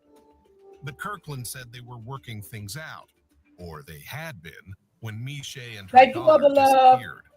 A young mother and a vulnerable Okay, Erica, thank you, child. baby. It was imperative that the police find these two missing persons as soon as possible. But soon enough, their investigations would reveal a twisted history and a murder that would leave Vancouver scarred for generations to come. I don't come here with all questions. I do have some answers. What do you think my answers are? Let's uncover those Thank you, answers Erica. here on The Decoder, where we'll dive into exclusive interview and body cam footage to tell the terrible story of what happened to Miche Melendez. Vancouver, Washington is one of the state's most populous cities. On the border with Oregon and close to the West Coast, it has a violent crime rate of 6.32 per 1,000 residents. This is higher than the state average and made it even more concerning when Miche Melendez and her daughter went missing in March 2023. I hate when they get these commercials. Oh, this man was a sick man, y'all. I ain't gonna tell y'all the story. I just want y'all to hear the story for yourself. So if I tell y'all about it, you might don't even want to hear it no more. 27-year-old Miche was last seen with her daughter Layla by a friend in a burgundy Dodge Charger on the morning of March 12th. The driver of this car was Kirkland Warren, her ex-boyfriend. It seemed likely that he had been the last person to see Miche alive. March 22nd, 2023. What seemed like an ordinary day in a prison in Vancouver. But for this detective, waiting at the chess table to conduct an interview, it was the most important day in this case. He'd been tasked with finding missing Miche and Layla. He could only hope he'd ask all the right questions. I guess first of all, how are you holding up? As you can. Okay. Because we're here in a jail, I'm a region Miranda rights. So, I'm a missing persons detective. Okay. I also do a few other things like cell phones and computers. I'm a bit of a geek, but part of me being a geek is I also have to do missing persons. So in my missing persons investigation, yeah, she was pretty. Yes, she was, Erica. At some point in the night of March 12th, had a lot going for herself. She saw you with, is it Miche or Misha? Miche. Kirkland said that he, Miche, and Layla had stayed the night together in a friend's apartment. Did she say she was going somewhere? Can you tell me anything about that? No, there was no talk about going anywhere. We had went out. Well, initially we came over to Joe's house because she was a mutual friend. Okay. We just came over there, like, this is really my girlfriend. So you guys went over to Joe's because she's a mutual friend, right? And we were literally just going and talking, be together, and like we slept together that night, everything. He said they were meeting to reconcile after some drama in their relationship. According to him, everything went well that night, and they left Joe's house in the morning as planned. Joe says that she saw that at some point in the night, you and Miche left, you guys came back, and then you and left the apartment with Miche, who apparently was out in your car. What kind of car do you drive? Charger. The Dodge Charger, right? Yeah. And then where did you guys go after that? It wasn't nighttime then, it was the morning time. We didn't go anywhere. Misha parked the car down the street. We went down the street and took her to the car, and that was it. Kirkland told the investigator that Misha had left her car further down the street and that he drove her and her daughter over to it. He let them out and they drove away. This, according to him, was the last time he ever saw the pair alive. Misha and Layla were reported missing on March 18th, 6 days later. Misha was an independent woman with her own life, but she wouldn't do something reckless like disappear without telling her family. She took good care of her daughter, who often appeared in her TikTok videos, doing dances with her mom. Layla, though only 6, was doing well in school and had a promising life ahead of her. Misha once said, "I don't know how I got blessed with such an amazing daughter. She was beloved by her mom and her mom's entire family, including Misha's mother, Layla's grandmother. When her mom didn't hear from her all week, she called the police." The Vancouver Police Department conducted a welfare Yeah, they check found her on body on the Misha's side of the apartment road and found in a no wooden sign area. of Misha and Layla. But the next day, The same place Misha's he did the mom, first desperately searching for her person daughter and unalive. It's not his granddaughter, first person. discovered Misha's car. It was abandoned in the Van Mall neighborhood, the same Well, the same neighborhood where place. she and Layla had stayed with Kirkland on the night of the 11th. Kirkland said he'd tried to contact her that same day. And then I tried contacting her later on that day because she had left her purse. And then I'm sorry, she left her purse? she left her purse. Okay, so she left her purse in your car? Yeah. Okay. But literally after that, Joe, even then. Yeah, ain't no woman gonna leave their purse I behind. didn't call her on a regular phone. I called her Google Duo just because she said it was the safest. Called her Google Duo. I feel like the court And this system is because failed she's her. missing, right? Like you were trying to get a hold of her and you couldn't. I mean, it wasn't a big concern at first. Okay. I literally just. Well, he didn't only unalive her, he unalived her daughter too. That's the end. I ain't telling y'all nothing else. Wherever you go, yeah, he unalived the daughter too. lead the way. And the sad part Kirkland and was, Misha I think, well, when he unalived the mom, he put the mom in the car like she was still living. And I think he picked the daughter up from school, and the daughter got in the car and thinking her mom was alive, but the mom was already unalived in the front seat. And that's it. I ain't saying no more. They had an on-again, off-again relationship. It didn't seem unusual that she wouldn't contact him for a while. He said he went to a bagel shop after dropping her off, Hey, Sexy Ray. and then to another friend's house, Nettie's. Her absence didn't concern him until she was reported missing nearly a week later. So where do you think they're at? I don't know. You don't know? Okay. Is there any history of them running off? Yes, Joanne. Sad. Okay, so when you went over to Nettie's, what I mean, Arizona. Just hung out. That's what he did. Just watch TV. Did you buy her a bagel too? Yeah. Is she like a girlfriend? No. No, she's just a friend. Misha is my girlfriend. Misha is my girlfriend. But me and my wife are in the process of being separated. Kirkland grew up in Pine Bluff, Arkansas. He was the son of a municipal judge who resigned in 2009 following allegations of misconduct, including second-degree forgery, abuse of office, and attempted theft of property. In the last few years, Kirkland had moved to Vancouver, Washington, where he married a woman named Monet Tyler Warren.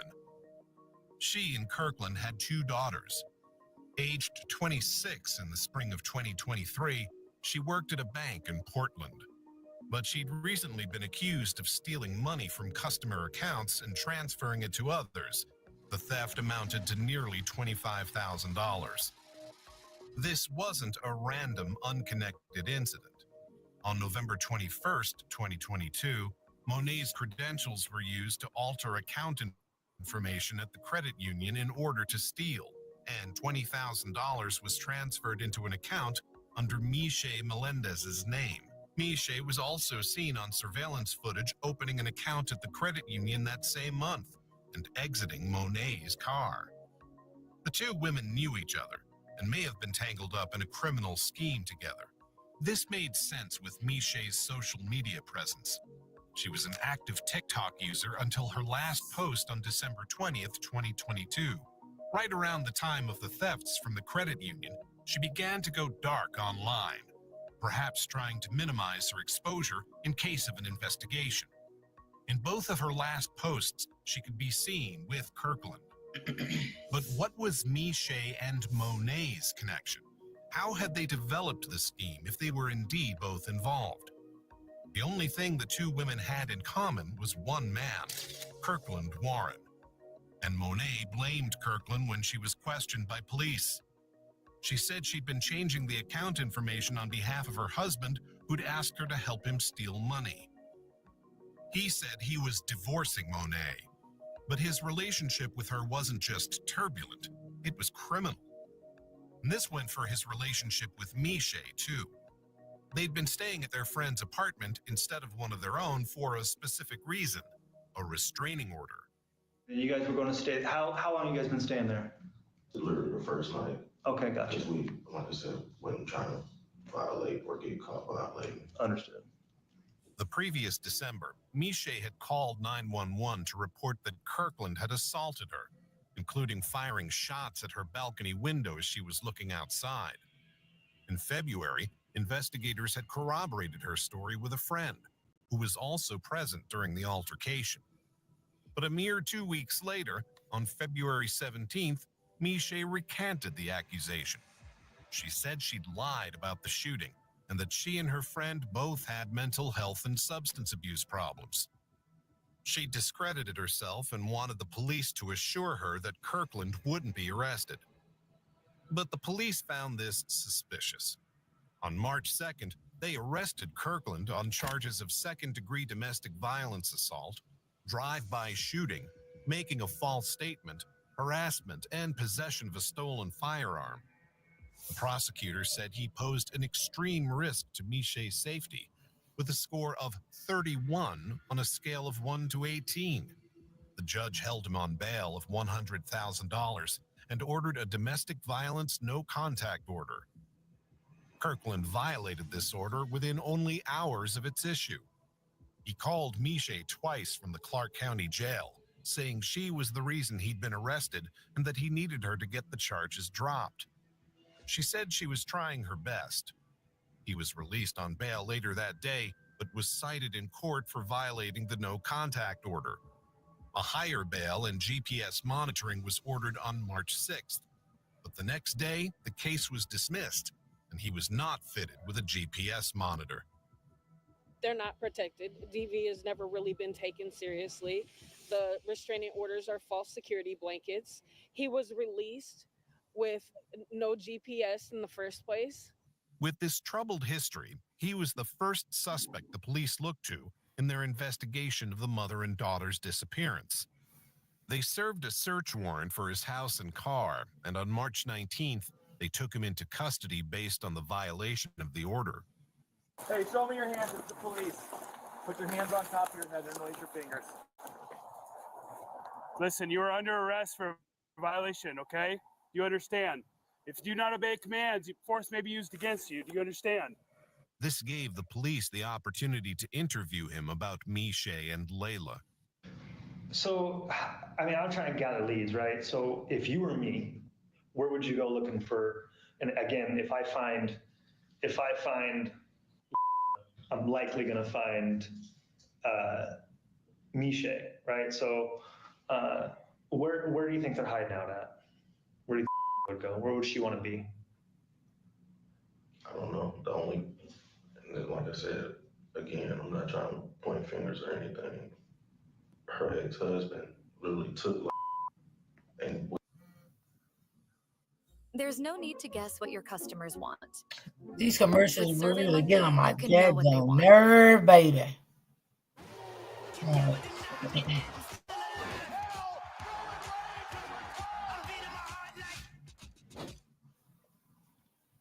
wouldn't give her back for a couple of days, and we had an issue with that. So when was that? This was like sometime last year, maybe. Kirkland suggested that maybe Miche's ex-husband had something to do with it. But the police had already visited him. That and wasn't his determined child. that Miche and Layla weren't with him. And unlike Kirkland, he didn't have an But he had outstanding 2 no kids by contact order the against wife. him. Fair enough. I'm trying not to get too involved in your other case, right? But like I said, I'm more interested in that little girl. Okay, that is, Misha could be anywhere, right? But I mean, I'm sure you love that little girl like everybody else, right? I mean, that little girl got a lot of family, right? Two of my own. Mm-hmm. And I'm telling you, I'm literally. They're trying to get to the bottom. Where's that little girl at? They want her. I'm the one that got up in the morning to take Layla to school every morning. And you're kind of soft spoken. Do you mind if I pull up a chair? Sweet man. There's no, I got a whole lot of shit I'm already dealing with, and this just makes everything worse. Like what? Like your other cases? Yeah. All right. Well, I only had one other case. I've never ran from it. I've always been at every court date on time. I was bail, never got in trouble since. This is the most trouble I've been in since. Kirkland presented himself, if not as an upstanding citizen, then at least one who was trying to do better and was complying with the terms of his past run-ins with the law.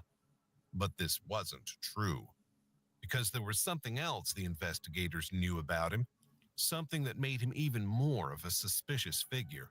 Where did you live before you lived here? Arkansas. Kirkland Thank you, hadn't Mama left Love. Arkansas just Appreciate because that. he Thank you, longed for the sweetie. Western Seaboard. He'd fled another criminal case, this time a murder. In November 2017, a 57-year-old man called Curtis Urquhart went missing in Pine Bluff, Arkansas. Earlier that year, he'd been charged with second-degree forgery and theft of property. His body was discovered lying in a ditch by 3 men on December 11th. He'd been shot in the head, and his body had been mutilated by wildlife. He'd last been seen leaving a law office with Kirkland, then 22, on November 27th. This threw Kirkland under suspicion of his murder, and the police brought him in for an interview. Kirkland admitted he'd killed Curtis. That same December, his Google history showed searches for how to get blood out of a car seat, how to beat murder, killing the only witness, and other ways to get away with murder. He'd said he and Curtis had left the notary's office together and driven around. When Curtis had started to demand money from him, Kirkland refused, but Curtis kept insisting. Thank you, And he said he Joanne. was scared for Thank his you, life. Lisa. He reached under the driver's seat and pulled out a handgun, which he used to shoot Curtis in the head. He then dumped Curtis's body in a ditch and drove away. Kirkland was charged with first-degree murder and abuse of a corpse. He was released on $250,000 bond, and at some point between 2018 and 2020, moved across the country to Washington State. There, far from obeying I don't the terms understand, of his y'all. Why bail, did they he let this man continued come to home? I violate don't understand this. In 2020, Vancouver police investigated him for possession of a stolen semi-automatic handgun. He surrendered it to them, but the following March, he lied on an application to buy another semi-automatic handgun, saying he wasn't under indictment for a felony. The application was denied. But he got hold of a gun somehow anyway, because in December 2022, he used it to shoot at Michelle's balcony window. Kirkland's This man murder was charge in dangerous. Arkansas I love was you still too, pending, sis. and now And the thank you for being a disappearance of member a for mother and 14 child months. was connected to his name. On March 17th, 2023, the day before Michelle and Layla were reported missing, an Exactly, Arkansas Lisa. judge revoked his bail in the murder case. On the 22nd, Thanks for being a he member for appeared 3 in months, court Mother and Love. admitted he was wanted in Arkansas, but refused to waive extradition to be turned over to the authorities there. The judge ordered that he be held without bail. And that With high yield checking from Yeah, the I don't Trinity Federal understand, y'all. Credit How they Union, let him earn come up to home? Like, 5.5% that's APY why I with say no they monthly failed that fees. girl. Enjoy. And that same day, 2 bodies were found. On Wednesday morning, the Clark County Sheriff's Office got a call from someone who was walking on this rural road in Washougal. The caller described what they believed to be 2 Thank you, life-size Mr. mannequins Sanders. down an embankment near a creek. Thank you But so when much, deputies Mr. Sanders. arrived on scene, they discovered 2 bodies. I love you too. Investigators contacted Vancouver police, who determined this was likely Michelle Melendez and Layla Stewart. Yeah, no soul. They'd both been killed by gunshot wounds to the head. Miche had been shot once and Layla twice, and Layla had been assaulted. The investigators took this discovery to their interrogation of Kirkland. Do you think I'm here to judge you? No. Do you think I'm here because maybe God put me here? You're here to do your job. Yeah, and what do you think that job is? To find them. To find them, right? Do you think maybe I have found them? You don't know? I hope not. You hope not? I hope not in the way you think. I hope not in the way that. Thank you for checking in, Mr. Saunders. What do you think I'm about to say? Kirkland. Just tell me they're okay. I can't tell you that. That's all I need to hear. Just What do you think? Where do you think they are? I don't know. Kirkland, I'm here to ask about what actually happened. And I wouldn't be here having this conversation with you if I didn't think that maybe you'd want to talk about it. I didn't do it. You didn't do anything? So what did happen? I don't know. I don't know where they are. You don't know where they are? I've been called and called. I get it. Do you think that maybe that might be some denial? No, sir. Kirkland. I've made a mistake before. Okay, fair enough. I'm not hearing about that stuff. Don't run from it. Then tell me about what happened to that baby. I don't know. You do know. I don't. Kirkland, I don't want to go down the road with all the stuff I have on my phone. I want to hear it from a man. You're a man, right? I am. You're a man that maybe made a mistake, not a monster? Thank you, Joanne. I made my mistakes in the past. Hey, T-Love. Hey, Shay Shay. Hey, Miss Angie. In Arkansas. No, I don't. Not about that. Tell me about this baby. I don't know. Kirkland tried to bring the conversation back to his past charges, including the murder in Arkansas. But he'd already confessed to that. This was something new, and it displayed eerily similar hallmarks to the killing of Curtis Urquhart. They'd been shot in the head like Curtis and left in a ditch, also like Curtis. I was there. I was at the scene. I know what road you were off of. I know why there's mud on your car. I know why there's tire tracks down that little road that goes up where you turned around and went back. I know all that stuff. I don't need to know if you did it. Everyone wants to know why. And I think a man like you would at least give people the peace of mind of to at least know why. I didn't do anything. The investigator urged him to confess, but he refused. They only want him to confess, y'all. They want that little girl so bad. This is sad. Done talking. I told you I didn't know anything. We can go over an attorney from there. He asked for his attorney. But even without a confession, the evidence was mounting that he'd had something to do with Miche and Layla's murders. On March 13th and 15th, Oh, Mr. Sanders, he that was the texted a first friend asking if she knew of secluded live I local did this areas morning. like woods or a place where he The could one I bury a did before gun. this one. On the 15th, he also transferred $4,200 from Miche's About an bank influencer. account to his own using her phone. He texted another friend on March 18th saying, "I need to get rid of this stolo," which is slang for a stolen car. It was possible he was referring to the Charger that Miche and Layla had last been seen in. On a search of this car, the police discovered shell casings, a large blue tarp, and both Miche and Layla's blood. It seemed certain that they'd been killed in his car. They talked to the friend that Miche and Kirkland had been staying with on the night of the 11th. This friend, Joe, said that they'd both left the house at about 5 a.m. March 12th, saying they were going out to make some money. Kirkland came back in his car at about 8 a.m., blasting loud music with Miche in the passenger seat. She was naked from the waist down and seemed to be passed out. Joe reached into the car to turn the music down, and Kirkland shouted at her to close the car door. But she didn't suspect something was amiss.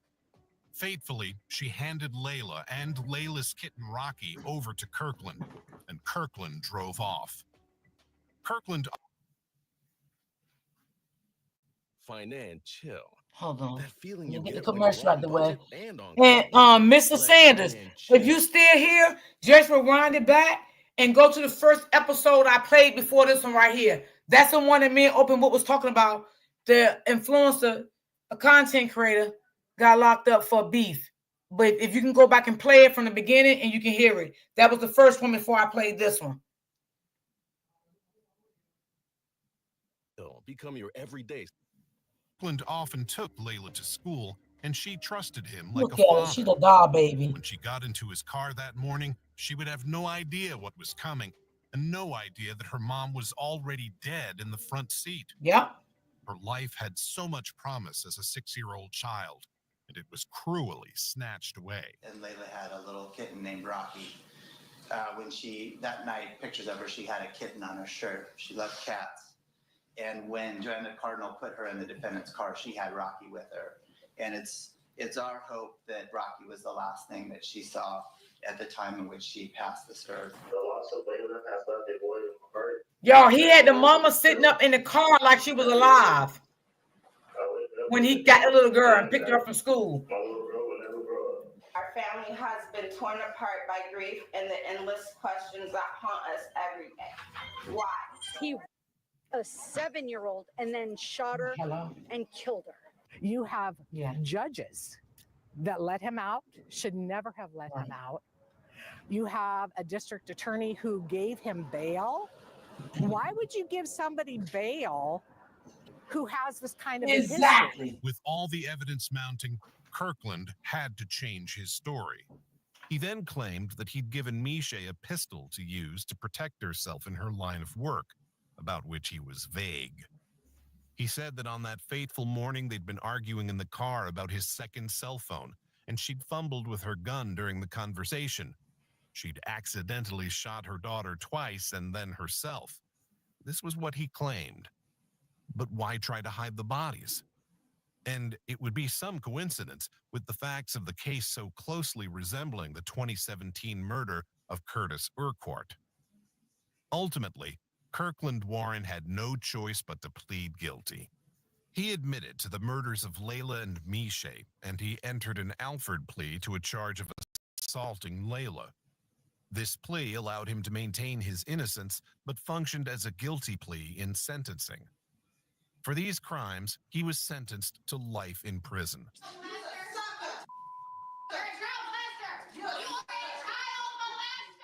I can't even make any more memories. The 7 years was all I had. And it's all because of Kirkland Warren. And I want him to suffer every single day. Miche's family questions why he was allowed out on bail for the domestic violence charge when he had a murder case standing against him.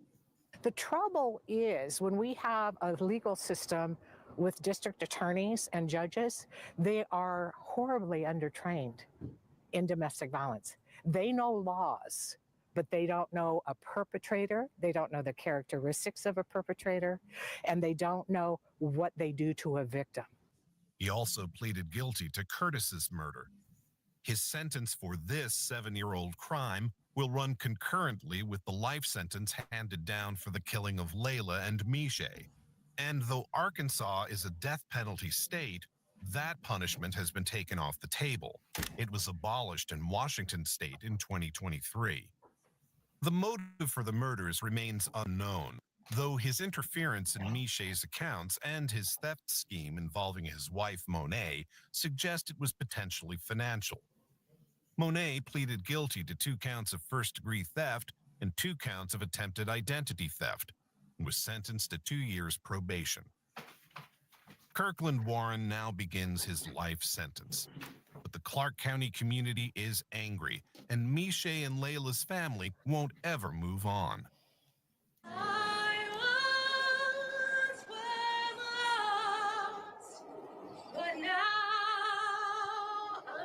So sad. From the family to the larger community, this tragic case has brought many tears. At a vigil at Vancouver's Short Park the weekend after Miche and Layla's bodies were found, hundreds came out to remember and honor them, including Layla's classmates. We really want to honor the family and make sure they get like Yes, lots of Mr. Williams, support disgusting. that Layla and her mom is gone. Close friends with Layla and Miche. Layla was pretty much my niece. So yeah, this has been very heartbreaking. We hope something changes. We hope that if a victim comes out and they're scared, that the police do way more than what they did for her. What do you think about this tragic story? Could Miche and Layla's killings have been prevented? Let us know your thoughts in the comments below. Until next time, stay safe, keep up with our channel, and we will see you very soon on The Decoder. Yes, he was low life, Lisa. Yes, that was very low life. Like, I just can imagine. I mean, you put a baby in a car and the mother is not even alive. And you're going to pick this child up for school and have this child thinking her mother is there with her and her mother is not. Like, hold on, y'all. Whew.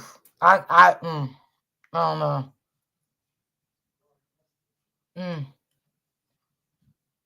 He was just a no good monster.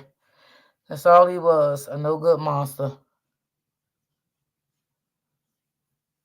Can't put it no other way.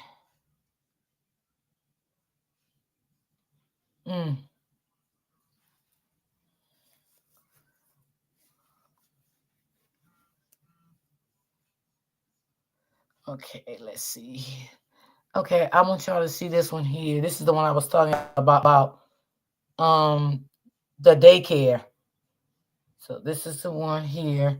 Hold on, y'all. Let me take it all the way to the beginning, because this is what I want y'all to see about what she did to that baby. Okay. All Smokey on three. 1, 2, 3, all Smokey! I'm here to raise the jar. Hold on. Let me get this commercial out of the way. Jesse Weber. Imagine dropping your child off to daycare one morning to find out that one of the workers is now suspected of leaving him outside in the freezing cold and then putting him in a trash can. Oh, and your child is 4 years old. Yeah. Those are the allegations now surrounding Learning Lab Some sick daycare people out here, huh? Homewood, Illinois. And now one of those workers, 58-year-old Anna Petru, has been criminally charged.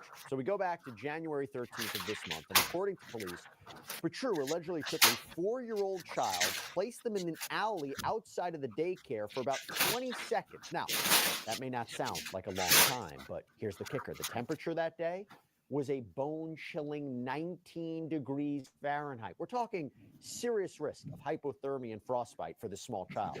But then you take those allegations from law enforcement, you take them as true, that apparently wasn't enough of a punishment for Petru. Why? Because after bringing the child back inside, she then allegedly placed the 4-year-old in an empty garbage can, a trash can. Oh, and according to ABC7, what did the child do wrong to warrant this kind of punishment? Well, reportedly, refused to take a nap. Yeah, not that anything would justify this, but again, assuming this is all true, wow. Now, you might be wondering how on earth something like this could happen at a licensed daycare facility. That's a great question, and we're going to get into that. And also whether anyone else, there were other witnesses that might have saw this and just didn't get involved. We'll get into that too. But the child's parents are understandably shocked. They are outraged. They say they only found out about this incident when they picked up their son later that day, and he casually mentioned that a worker had put him in a garbage can for not wanting to nap. Can you imagine hearing that from your 4-year-old child? How angry would you be? And what's even more disturbing is that there's apparently video evidence of this incident. The daycare had security cameras that apparently capture Petru picking up the child, placing him in the garbage can, and this footage will likely play a crucial role in a case against her. So not only was she fired, but she's currently been charged with child endangerment. Now, that is a misdemeanor, meaning no more than a year in jail is the maximum punishment. We're going to get into that too, but Patru has been released pending a future court date. However, the fallout from this incident is far from over. The child's parents are rightfully concerned about potential psychological damage that their son may have suffered from this humiliation. They're also considering a civil lawsuit against the daycare. Oh, and the defense, I forgot to mention this. Well, maybe not technically a legal defense in the future, but you want to hear what Patru reportedly told the parents? That this was all a joke. All right, so I want to bring on attorney Russell Button of the Button Law Firm, who has a focus on daycare injuries and abuse. Russell, thanks so much for coming on. Overall thoughts on this case before we get into the specifics of it? Thanks for having us, Jesse. I'll tell you, when we first got wind of this, the immediate thing that came to my mind was this is a heartbreaking example of abuse and neglect. I mean, we're talking about traumatizing a 4-year-old child because he didn't want a nap. Now, while most of the news story and news reporting on this is focused on the caregiver who did this to the child, there are so many layers of negligence here that it is clear that this is a systemic pattern of a daycare hiring unqualified caregivers. And as the media has reported, it's not just this caregiver and what she did that came to light. Investigations into this incident have revealed that at least one other caregiver failed to intervene and report what this other caregiver was doing, which leads to a next layer, right? And when we started to look a little bit further, a daycare here not taking the time to train its caregivers on appropriate discipline and how to handle children. Again, not wanting to take a nap, then throwing them outside into 19-degree weather and putting them in a trash can and trying to call it a joke. That is not proper at all. Yes, in any monster. way, shape, or form. You mentioned the word Absolutely. for a second. Obviously, this is not the first case that you and I have talked about. This is not the first case that you've covered. Is there a larger issue at play before we get into the specifics of this? Is it understaffing? Is it financial budget cuts? Is it something that these daycares are not getting that they should be getting? Why do we see this happening? Yeah, this is bigger. I mean, all of these cases, all of the daycare injury cases that we handle all throughout the country and here in our home state of Texas, they are all systematic issues. You know, they're from top down. And that's what I was getting at with, it's not just that there was an unqualified caregiver here or caregivers for failing to intervene. You've got a daycare that clearly wasn't training their employees, their caregivers. And then most importantly, they're not supervising them throughout the day. Had they been supervising them, they would have seen this type of behavior of a caregiver. Yes, Lisa, she put the baby in the garbage can. And had this daycare actually been watching the surveillance cameras, they had them. They weren't even watching them or monitoring them to comply with the state laws on supervision for keeping the kids and the caregiver safe. So yes, this is a bigger problem. This is a systemic problem. And it usually, in our experience, these aren't isolated instances. And sleep better by tomorrow with a new mattress from Raymore and Flanagan. We make it easy with free removal of your old mattress and great deals. And all of this leads to, like what you were alluding to, you know, what is sort of one of the big culprits? What's the root cause? She ain't no good. Businesses trying to make decisions. Ultimately, it boils down to profits over children.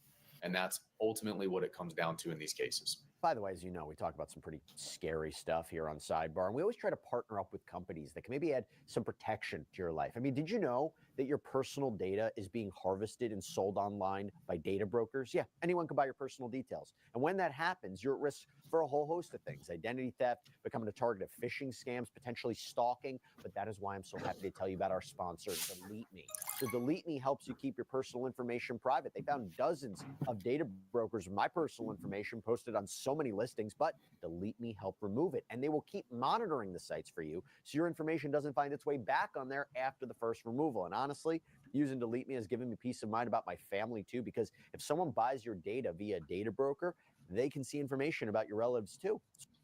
Protect your personal data when you go for something like this. And if it is, who do you end up suing and what are the claims that we should be looking at? Absolutely. You know, could this be a civil lawsuit? The answer is yes. What civil lawsuits have a unique opportunity to do is to do a deeper dive into what the daycare knew or did not want to know, and what they chose to do or neglected to do, right? And so it holds them accountable for their systematic issues, because we know, again, that these appears to be an isolated event or a pattern of neglect and abuse with one caregiver. What those end up coming from is the bigger picture. And if it's happening there, what else is failing at this daycare? And how long has this been going on?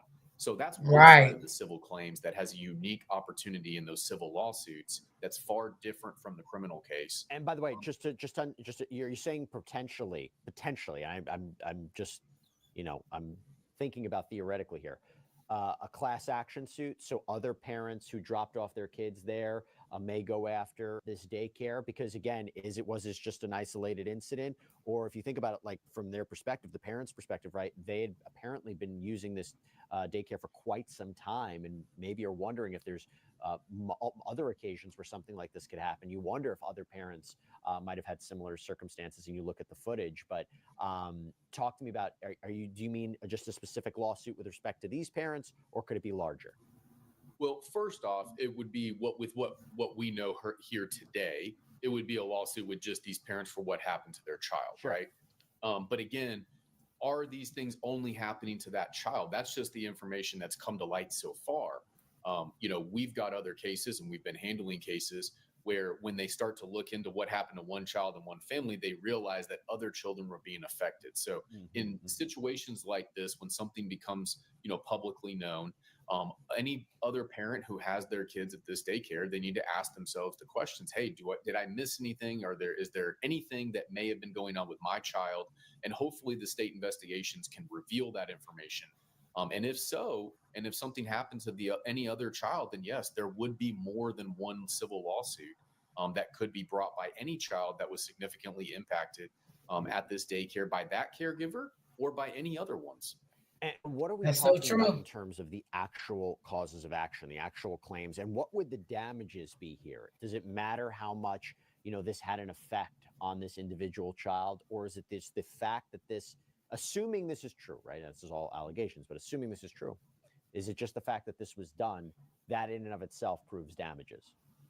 Well, we know from doing these daycare cases for years that when children at the age of 4, and quite frankly, anywhere in that early developmental stage, are being subjected to abuse and neglect, especially to this extent, it's going to have a profound impact on them. And what we know and what we've seen and what we expect to be happening with this child and this family is that this child is definitely probably had a regression, took steps back in his development in various ways, and is going to have a long road to recovery psychologically and emotionally.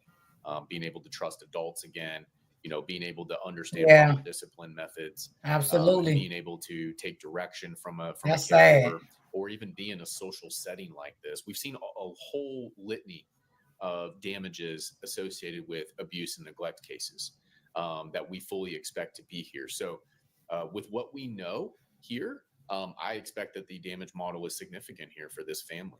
And now I want to talk a little bit more about the criminal case for a second. I want to focus on Petru. People would look at this and say a misdemeanor charge that feels highly inadequate. Do you think these charges could be upgraded? You've started This your is business, this and it's this time this to don't make no register for a sense. trademark. But where I do mean, you begin? we gotta feel safe Citizen somewhere Trademark Engine. taking our A children. low-cost I'm not alternative to saying high- all daycares is like that, because yes, all of them is not. But you just gotta in still, every criminal case, be on the at safe the end of side. the day, it's up to the local police department and the district attorney's office to determine what charges they can bring. But in our experience of fighting for families against negligent daycare centers, we often find that in these extremely cruel incidents against children, that they're not one-time incidents. And so when the police and the state investigators, they start watching the footage, and they know to go back and watch as much surveillance footage as is possible, that they can identify other incidents of wrongdoing. And I know she knew it was a camera in that daycare. Or others, and uncover the systemic issues at these bad She daycare just didn't centers. So care. have we seen charges get upgraded or additional charges Exactly, being Joanne. provided to other individuals associated with this, absolutely. And Okay, we bless my hope y'all, that Benjamin. further investigation continues here so that all that were responsible here are held accountable criminally and civilly. What do you make of the surveillance footage in the sense that does it look like a pretty cut and dry case, whether you talk about a criminal charge or a civil case? Or do you say, you know, look, of course she knew the cameras were there. How could she not? Exactly. Did she really do something wrong knowing the cameras are there? Maybe it was Did she just care? a joke, although I don't think that really flies legally. It seems to me that that surveillance cameras, it makes this a case where there's not much wiggle room. Yeah, there is no excuse for this caregiver's actions, plain and simple. Exactly. No. Now, whether No. she felt she was joking or not, placing a child in a garbage can when it's below freezing, making them stay inside of that trash can is no laughing matter. And for any adult, any caregiver, anyone that works in a child care setting that's supposed to be professionally keeping your kids safe and helping love and develop them, this is not a joke.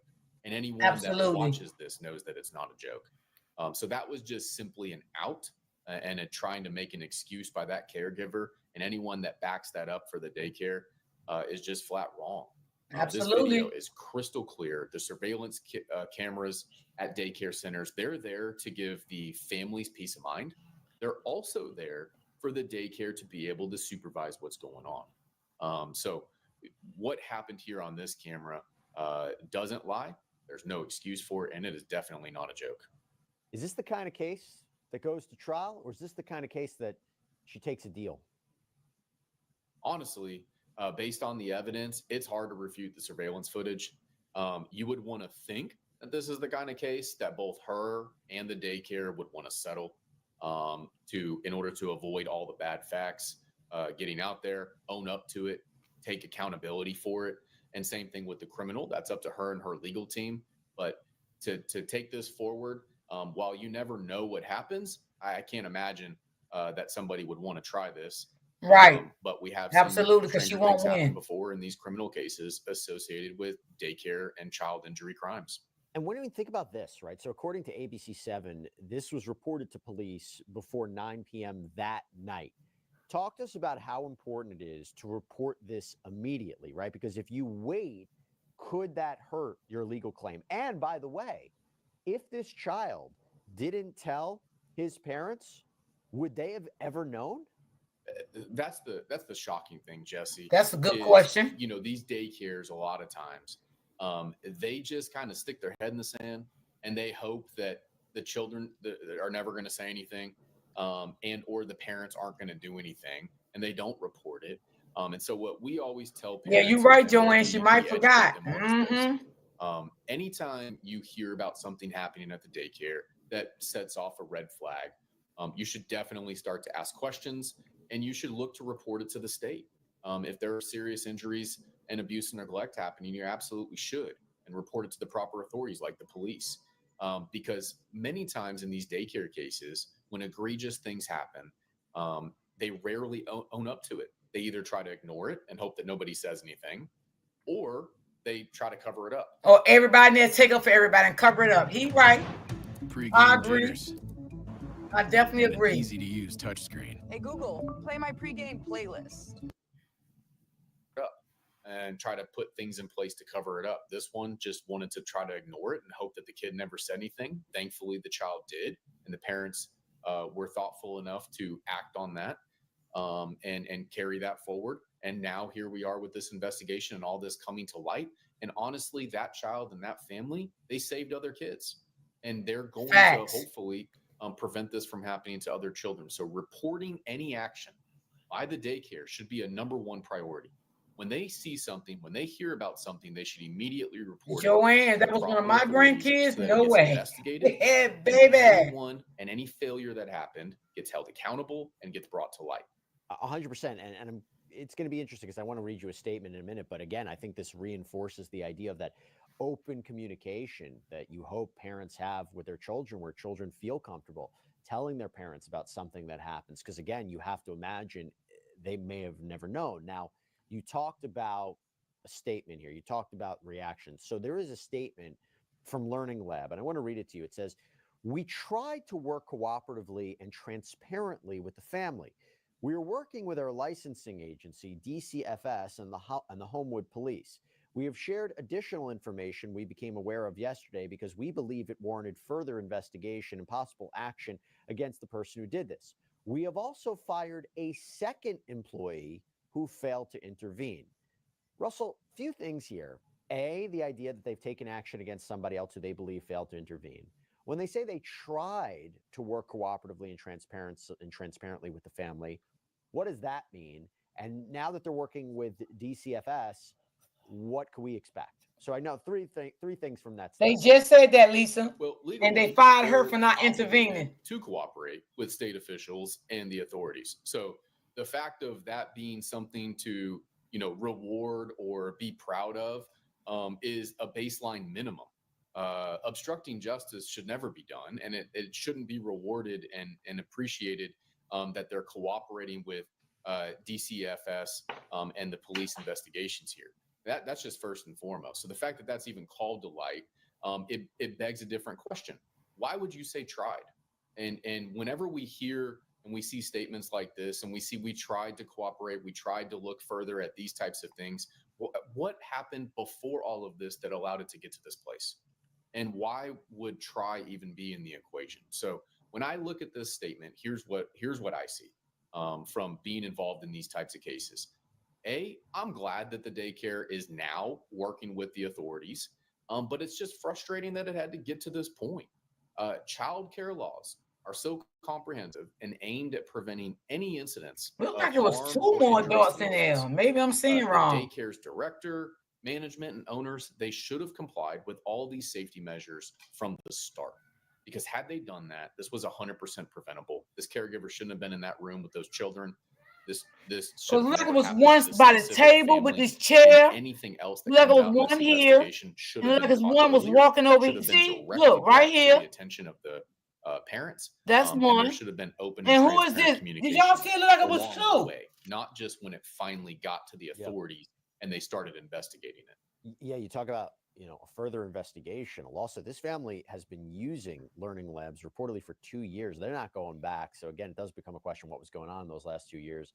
By the way, how does it work with background checks on these daycare workers? And even if you do a background check, assuming these allegations are true, you can't always They predict look that like these two kind to of you, things are gonna Joanne happen. and Lisa. Well, there's a Because it couple looked of like things one with was by the background chair, checks. So a and it lot of looked like people, one when was they in the think about back of the background daycare checks, walking. does the daycare Or was require that a to do a child? background check on caregivers? The answer to that is yes. But what a background check is going to reveal needs to be a little bit more thorough. And what we see on our cases is See, many here go times one right daycares here. don't even require an application. And they don't even And then require them look, to it was put another who one. they It were was working two. for before. It was They don't three have a workers there. The requirement that lady they had that did any it, and it prior was two caregiver more. experience, or that they are interested in the caregiver arena, let alone.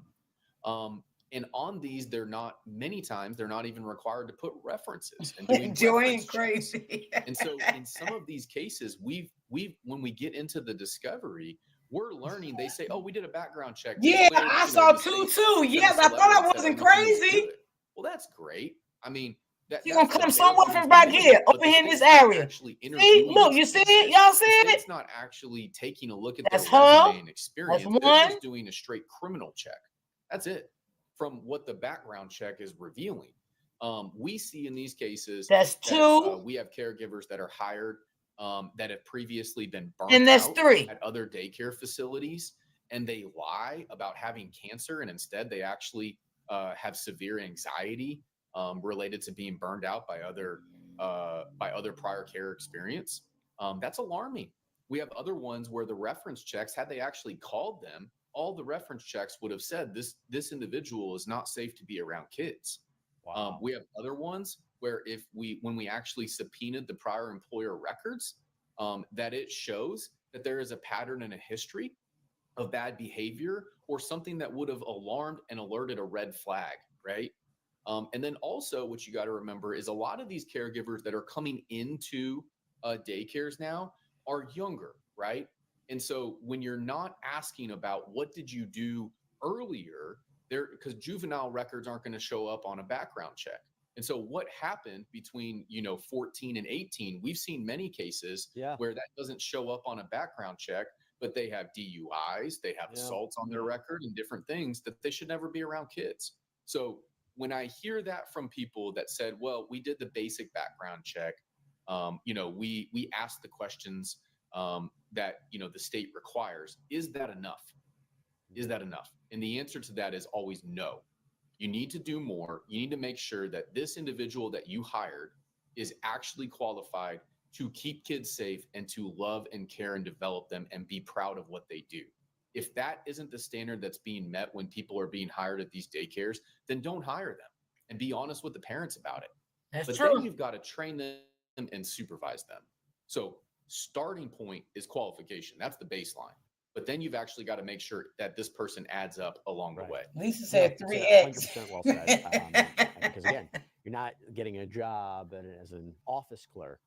You're getting a job taking care of young children. And I don't know what's more important than that. And let me just leave it on this point. So according to AB7, the boy's father, Justin Barnes, said that he and the boy's mother, Monica Forte, they, quote, just want to make sure that their son is aware that the situation, what she did was wrong, that he did nothing wrong. Just worse than I could imagine. I'm worried about what he feels. And then I want to read you this. This is from the boy's mother again, Miss Forte, told ABC7, I had no words, especially when I reviewed the tape. And my first thing was, of course, I'm crying. And I went to the police station. And you work with kids. You have to know how to de-escalate the situation. You don't put them in a garbage can if they don't want to take a nap. So our best wishes to the family, because this is a really, really difficult situation. Russell Button, thank you so much for taking the time. Really appreciate it. And again, thank you for the work that you do in trying to hold those facilities accountable that engage in wrongdoing. Exactly, Jesse. Joanne and Appreciate Lisa. your time, Yes. And our heart goes out to the family that was impacted by this. All right, everybody, that's all we have for you right now here on Sidebar. Thank you so much for joining us. And as always, please subscribe on YouTube, Apple Podcasts. That's sad. Like literally, like no. Like, how could you do a child like that? Because he don't want to take a nap. If he don't want to take a nap, long as he laying down quietly, it shouldn't be a problem. He don't have to go to sleep because you want him to go to sleep. He's quiet. He's laying down. He's not bothering anybody. So he don't have to go to sleep. And that's what these daycares need to understand. All kids don't like to go to sleep. As long as they laying down, they're quiet. Because I used to work at a daycare. We didn't make our kids go to sleep. Long as they was laying down, it was okay. We didn't make them go to sleep. We didn't do that. You can't make kids go to sleep.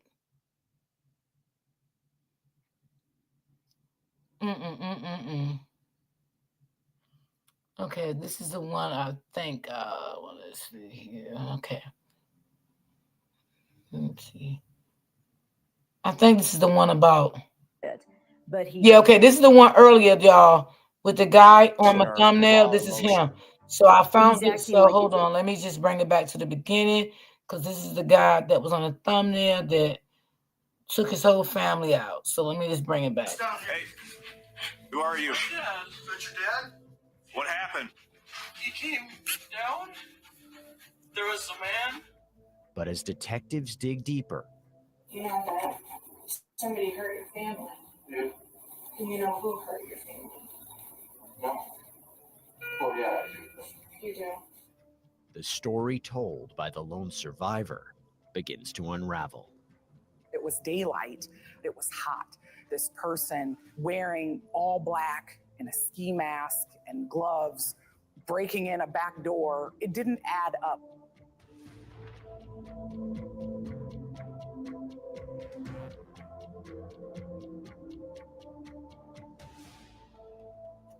Hey there, everybody. I'm Jesse Weber, and welcome to Prime Crime. This is where we break down some of the most compelling and memorable true crime. No, on your body. This is their house, y'all. Look how big their house Do is. you know who broke in? No. Did you get a look at them? No. Could you tell if it was a man or a woman? Man. I think I spooked him off. Do you know how they got in the house? The back door, I think. It's open, so. burglaries don't necessarily have to stick to a certain script. There are certain characteristics of a burglary that we come to expect. Daytime burglaries usually result in push-in burglaries or going to a less visible part of the house, breaking in through a window, kicking in a back door, something of that nature. You're doing great, Alex. You're doing good. Is anybody else home with you? My sister, Your sister? Where's she at? her bedroom. What's your sister's name? Elena. I just want to make sure that we know who's supposed to be in that house, okay?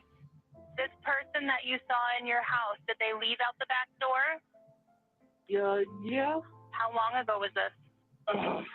I don't know. You don't know? 10 minutes ago? Maybe.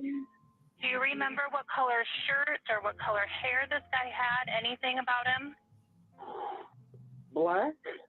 You think it was a black male or a black shirt? Both. When he's asked to describe the intruder, he simply describes him as a male black with no specific features, no real description of his clothing, his age. One could argue that this was an individual who was in shock after just seeing his family gunned down. He probably was in shock, I'm sure, but he didn't give a lot of details to the dispatcher. She was trying to draw it out of him. Just you and your sister in the house, right? Yeah. No parents or grandparents, animals? My mom's here too. Okay, so you, your sister, and your mom? Yeah. Okay. My dad's here. Do you know if mom and sister are safe? Did the guy go upstairs? Well, I don't see them. Alex, do you have any weapons downstairs? Any guns, knives, anything like that? No, but there's a gun on the floor. There is. That's not yours? It's ours, but we got shot by it. So he took your gun and shot you? Yes. In this case, lots of potential people responding to the scene, including police. So when they got there to the Jackson home, I don't think they knew what they were going to find. I've got officers in the back and the front. They're just trying to get mom and sister to come to the door if they're there, okay? That's why they're ringing your doorbell. Could sister and mom be gone, do you think? Hopefully. Do you think you know who did this to you? No. Officers arrive on scene, but there's a lot of confusion. This is the very last house at the dead end on the right, correct? You have to realize that this is a fairly Joanne? affluent community in Cedar Rapids. And it's also a quiet community. And so when they arrive at the house, they don't really hear anything. This sounds if there's people in the house, there's no reason they can't come out. This is sounding All right, well, I'm gonna go around to the back. I'm gonna see if I can get eyes. This is sounding. I'm just gonna knock. I don't see any open doors. We're wondering if it's not a swatting call. They're trying to get information from dispatch. Is the perpetrator still inside? Where are people? Where should we go? They classify it as a potential swatting situation. A swatting situation is when people kind of give a false call just to get an officer's reaction or get police there, and it's really nothing. The back door is open. All the shades are drawn, so I can't really see anything. I'm getting no answer to the door. Is he shot?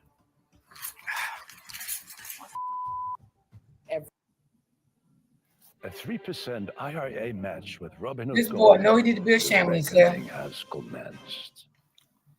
Every door and window in this home were locked except for the one that was on the lower level basement backside. Of That was a big house. It takes them a while to even get into the house. And then they're confronted with the horror of Jan laying on the floor. There's a rifle next to him. He doesn't look like he's alive at that point. And then they hear Alex's voice. Police department, where are you at? We got contact with one subject in the house. You down here by yourself? There's a subject down. Can you put your hands out to the side where I can see them? I have my hand on my foot. 115 multiple victims. One has a gunshot wound. The other is wounded in the leg. Who's this down here? Hey, who are you? Dad. That's your dad? What happened? He came down. There was a man. Who shot your Who else is here? My sister. She's in the back? Yeah, she's in her room. Is she okay? I think so. Alex Wow. initially appeared to be distraught. He sounded to be in pain, and he didn't really talk very much about the very apparent injuries to his father. Third victim. Third victim? Yeah. When they eventually get inside, they have their guns drawn. They're going from room to room to see if there is, in fact, an intruder still there. Watch my back. Police department! Sound off if you're here! When they realize he's not there, that there's no intruder, they come upon a pretty horrific scene. There is blood everywhere. There is Jan Jackson laying in the living room. And then Sabrina, Alex's sister, is in her bedroom. To the officers, it's now apparent that this isn't just a break-in. It's a violent crime scene. Okay, I'm gonna go in here. Looks like a master bedroom. Fourth victim. That could be the wife. Yep. 692. We have a fourth victim. Upstairs bedroom. They weren't expecting this. They were told that this was a burglary. That's right, What turned out Joanne. to be just supposed to be a simple call of somebody breaking This in. is Maybe a there's mess, somebody that's a been big shot. And mess. also now we have 2 dead bodies and we have another one injured. They go upstairs to continue the protective sweep and they find Melissa Jackson dead off the bed. So we had triple homicide. Okay, we got him. Is anybody downstairs to him? They're starting to put together that this is not what we were called for, that this is going to be a triple homicide. The Jackson family, there was Jan and Melissa, who were the mother and the father, and then they had Sabrina, and she was 19. Alex Jackson was their son, who was 20 at the time. Alex and Sabrina had been in college. Alex had been like an Eagle Scout in high school. He played in the high school band, and so had Sabrina. I believe she played the oboe and he played the flute. Jan worked in IT, and Melissa, she was retired, but was a photographer. They kept to themselves. They were very quiet about things. They did not have a lot of local friends. They didn't have any other family in the area.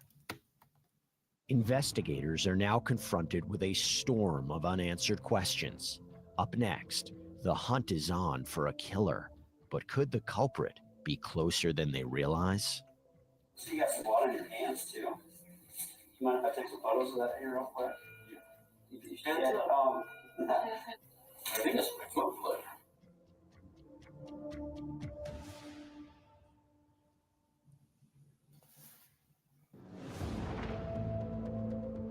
Alex, what happened? There was a man. What man? A tall man. Okay. I think he's in shock about everything. Police are investigating the tragic triple homicide of Jan, Melissa, and Sabrina Jackson after their 20-year-old son and brother, Alexander Jackson, called 911 to report an intruder in the family home. When officers arrive, they get a closer look around and take stock of the crime scenes spread across several rooms. The first thing that law enforcement needs to do is figure out what happened. If it was an intruder, is this a person that came to steal something and then just came upon the family and then killed them? Is this someone that intentionally came for the purpose of killing this family? First one is right here. Shot in the head. Watch out, you don't step on the rounds. Multiple gunshot wounds. Dad's down with a gunshot wound to the head. There's a female DOA in the bedroom over there. Mom's DOA upstairs. I believe this is his son. He was hit in the foot. We are not sure what hit. No idea. There is a rifle on the ground here. There's a rifle next to Jan. That has to be tested. Is that the weapon that fired the fatal shots? But at that moment, they don't know if there's more than one weapon involved. Where's the next one? Oh, right here. Another gunshot to the head. I don't know where the entrance was. Jesus Christ. A teenager. Jan, the father, was shot 5 times. He was shot in the chest, neck, back. Oh, all Lord. of them piercing vital internal structures. And from that, Hey, he has Deanne. injuries on his face from falling over. Sabrina was going shot on? twice. Melissa was shot twice, one near the left eye and the other in the head, both of those piercing the brain. The first priority is getting Alex to the hospital, and investigators must move quickly to figure out who could have done this. But once they get in the ambulance, Alex starts talking, unprompted. I ran into him? You ran into who? The man. Okay. You ran into him how? I hit him. And with like a fist or? Okay. It's short. So my foot. You were sleeping in the porch? Yeah. Okay. Then what happened? Did you hear gunshots or what? Yeah. And then saw somebody in your house? Okay, Joanne, send it to me. Okay. Alex, who opened the back door? I don't know. Maybe. Yeah, these kids, ooh, Lord. Saw one guy. They taking their own parents out nowadays and their own siblings. Like, there's almost a world getting nonchalant terrible. way about Alex Jackson. I think he almost chuckles at one point. It's almost like he has no grasp Thank or you, concept Joanne. that his entire family has been killed. What your dad do? Computers. Here. He says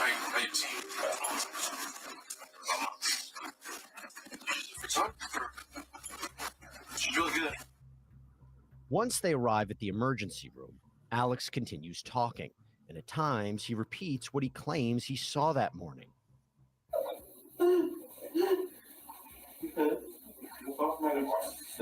He ain't seen nothing. He's sick. The boy's sick. About your dad. Is that all you want to say? This boy's mental. What happened to you? I pushed him, tried to take the gun, and well, see what happened. You tried to take the gun from the guy? Yeah. And then that happened. Okay. He's in pain, which you can understand if he was shot in the foot. But he's still not saying a whole lot. He's still just kind of saying the same story, and he says he didn't see who it was. He does ask if they found his parents or if they found his sister and how are they. Nobody's really answering his questions. Then, detectives get more of the story. Can we start out with like last night, maybe? Like, what time did you get home last night? Or I was home all day. Okay. What time did you go to bed? 11, I think. And where did you sleep at? On the porch. How come you slept on the porch? Were you normally It's sleeping? nice. Were you the last one to go to bed? Thanks, Joanne. I think my mom was still walking around. The investigators did ask Alex what led up to this, what led up to the night, anything happened. And he basically said nothing out of the ordinary happened. They had spent the night together. They had dinner. They watched movies. Who lives with you at the house? My mom, dad, sister, and dog. What time did you wake up this morning? I woke up and heard gunshots. I went inside.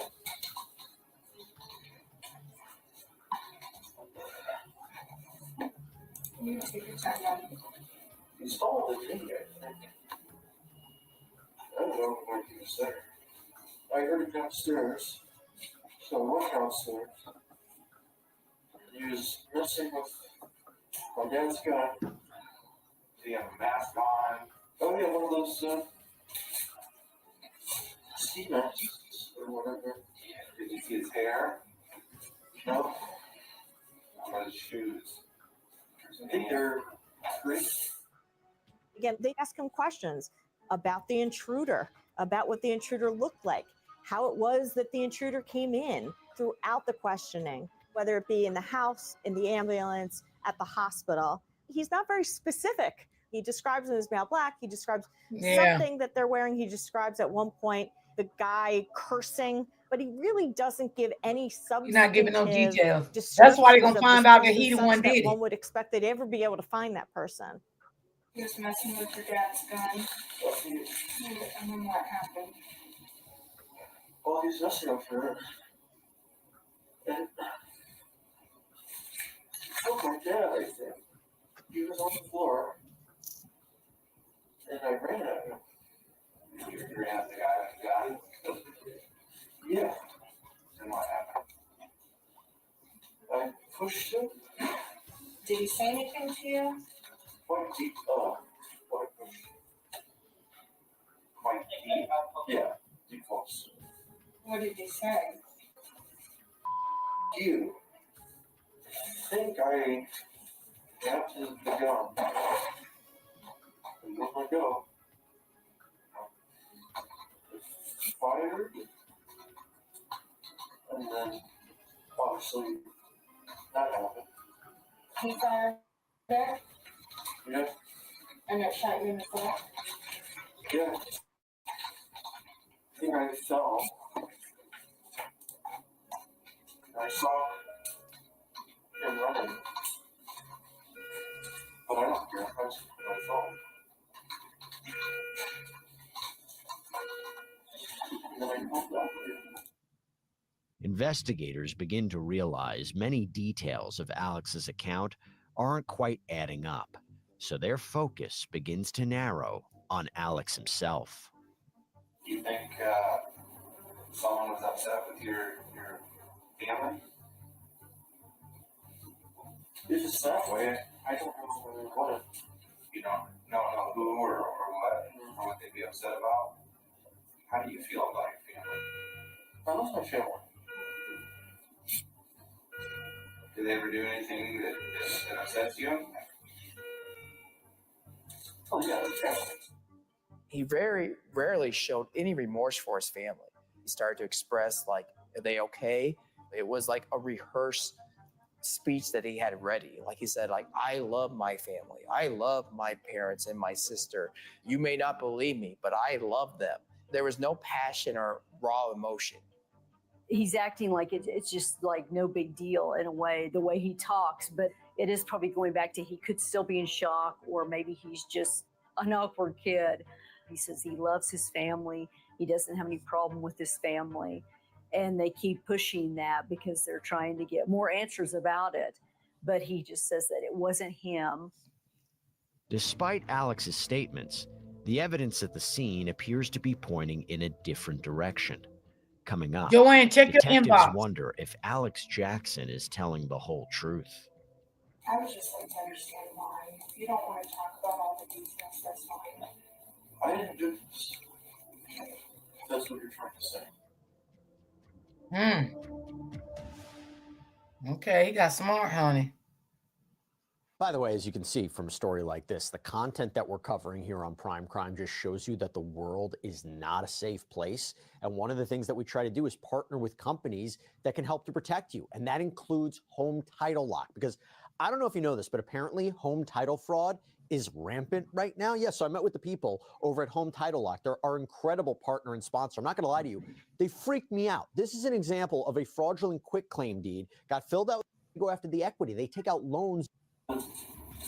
After call. Hold on.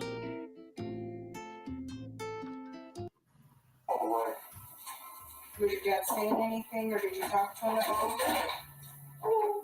Exactly, Lisa. Yes, he is. He's making it up. I know it's But when officers do a sweep of the area surrounding the Jacksons' home, Alex's story begins to fall apart. You guys hear anything? Did you guys hear any shots? Cedar Rapids Police K-9. Anybody in the area, sound off or you will be bit by my dog. Last and final warning. Officer Curtis Buckles and his K-9 partner, Corsa, what they need to first figure out is there another person that was there? They were told that this person escaped or left the back door area and took off running.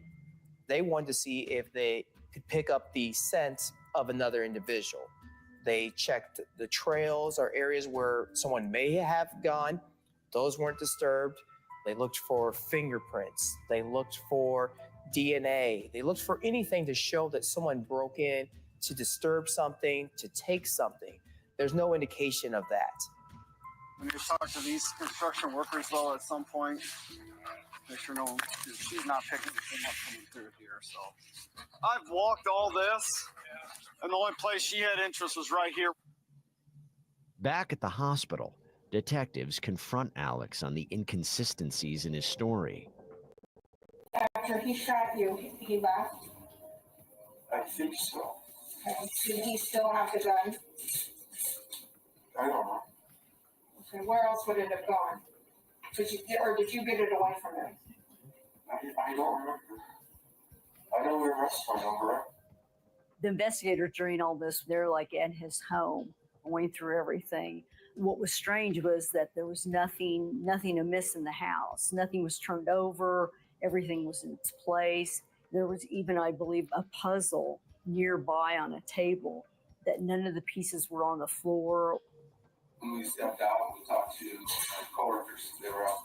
Yeah, you're right, Joanne. I don't think he thought this out. I don't think so. The neighborhood.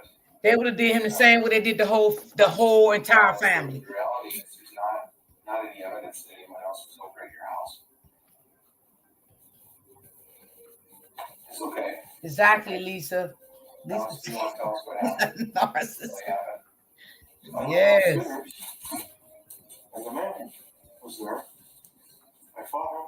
He definitely ain't got no empathy at all. Not at all. I think he left. No empathy at all. That's not what the evidence is showing. The fact that it was daylight, not just daylight, but it was hot. This date will stick out in my memory forever based on just the sheer temperature that it was at 8 o'clock in the morning. So the description of this person wearing all black and a ski mask and gloves, walking through this affluent neighborhood in broad daylight, it didn't add up. If there had been a person there would be some evidence that he showed up. There is no evidence of that. No one else was there. Something bad happened, and there's a reason why something bad happened. Yeah, some doors would have been kicked in, windows would have been out. That reason. No, it's no. And I want to understand it. I don't know. Well, you do. What happened that led to the events today? What caused this? I don't know. I just woke up in the morning. What really caught officers' attention was if someone had come in, broken into the house, used the gun, shot the family, and then shot Alex, why would they leave the gun behind? The gun that was used was the Jackson's family gun. It was actually Alex Jackson's gun. It was a brown .22 rifle. Do you want our report to reflect that there was a guy in your house that there's no evidence of? Well, yeah, of course there's a guy in my house. Listen to me. Do you want us to write down in the report that there was a guy in your house, that there's no video of them ever showing up or leaving? Do you want us to put that down? Or do you want to give us some sort of an explanation that makes sense? I want the guy found. The Jackson home had external surveillance cameras set up all along the outside of the home. All of the surveillance videos were on and live and recording, except that one in the backyard that would have specifically caught this phantom burglar. What do you think about what happened to your sister? What happened to her? Was she all right? You know that somebody hurt your family. Yeah. And you know who hurt your family. No.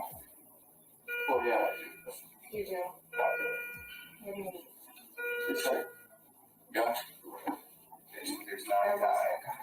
That didn't happen. So the person that hurt your family was inside your home. Who? Well, It's not me. you didn't hurt your family? No, I would never.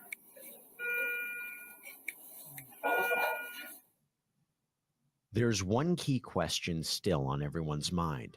If Alex did kill his parents and sister, why would he want them dead?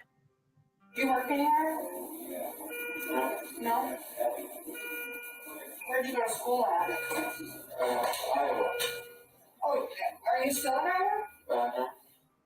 The problem law enforcement had with this case is here you had what seemed from the outside to be a fairly normal family dynamic. Alex Jackson had no history of criminality. He had no history of mental health issues. And no one seemed to have any basis to believe that there would be any motive why he would want his family dead. How does your dad feel about your choices, your life choices? I guess he wants me to more zero with mom. Have you ever had any problems with her? Serious problems with him? Like you got in your life or choices? He's proud of me. Yeah, how about mom? Yeah. Same. Sister. I guess. Alex said that his dad had threatened to kick him out or told him he would have to move out if he didn't get a job because he had been going to college, but he dropped out. Tell me more about your dad. Does he get along with people in general, including you? Then why are you guys having so many problems? What about him telling you you need to move out if you're not going to get a job? Well, that's just because what I should do. If I'm going to pay for half of your college, you're going to get a job. You're going to pay for the other half. You're not showing any effort. You haven't showed a drop of effort to go get a job. Motive was something that plagued us. Could it have been money? Absolutely. At the time, he only had $30 to his name. He did not have a job. He did not have savings. There was a fair amount of wealth and assets to be attained by whoever the surviving heir was. Are we going to find anybody else's fingerprints? Well, I hope you don't think he was going to get the money if he did have access. Because he should know he was going to jail. Are you going to continue to tell me that you had nothing to do with this? You are. Okay, story that ends. No, it's not. You're going to continue with that story. What is my story? Tell me about It is your story. It's a great story. It's the correct story. Well, in your mind. This was our first triple homicide here for at least 30 years. To have this type of brutal crime scene, to have this type of murder happen in your own community just really, really took back everyone. Hey, Brittany. No one could have ever imagined when the information yeah, came he out sounds that like a this was spoiled caused by a brat. 20-year-old Right, kid, y'all. that anyone would kill their parents and their sister in this manner. This young man with no criminal record and no previously reported mental health issues is accused of killing his own family. Up next, is there enough evidence to bring murder charges against Alexander Jackson? You weren't thinking straight, Alex. You weren't. People that are thinking straight. Joanne, you was right. Joanne said he wasn't thinking this out straight.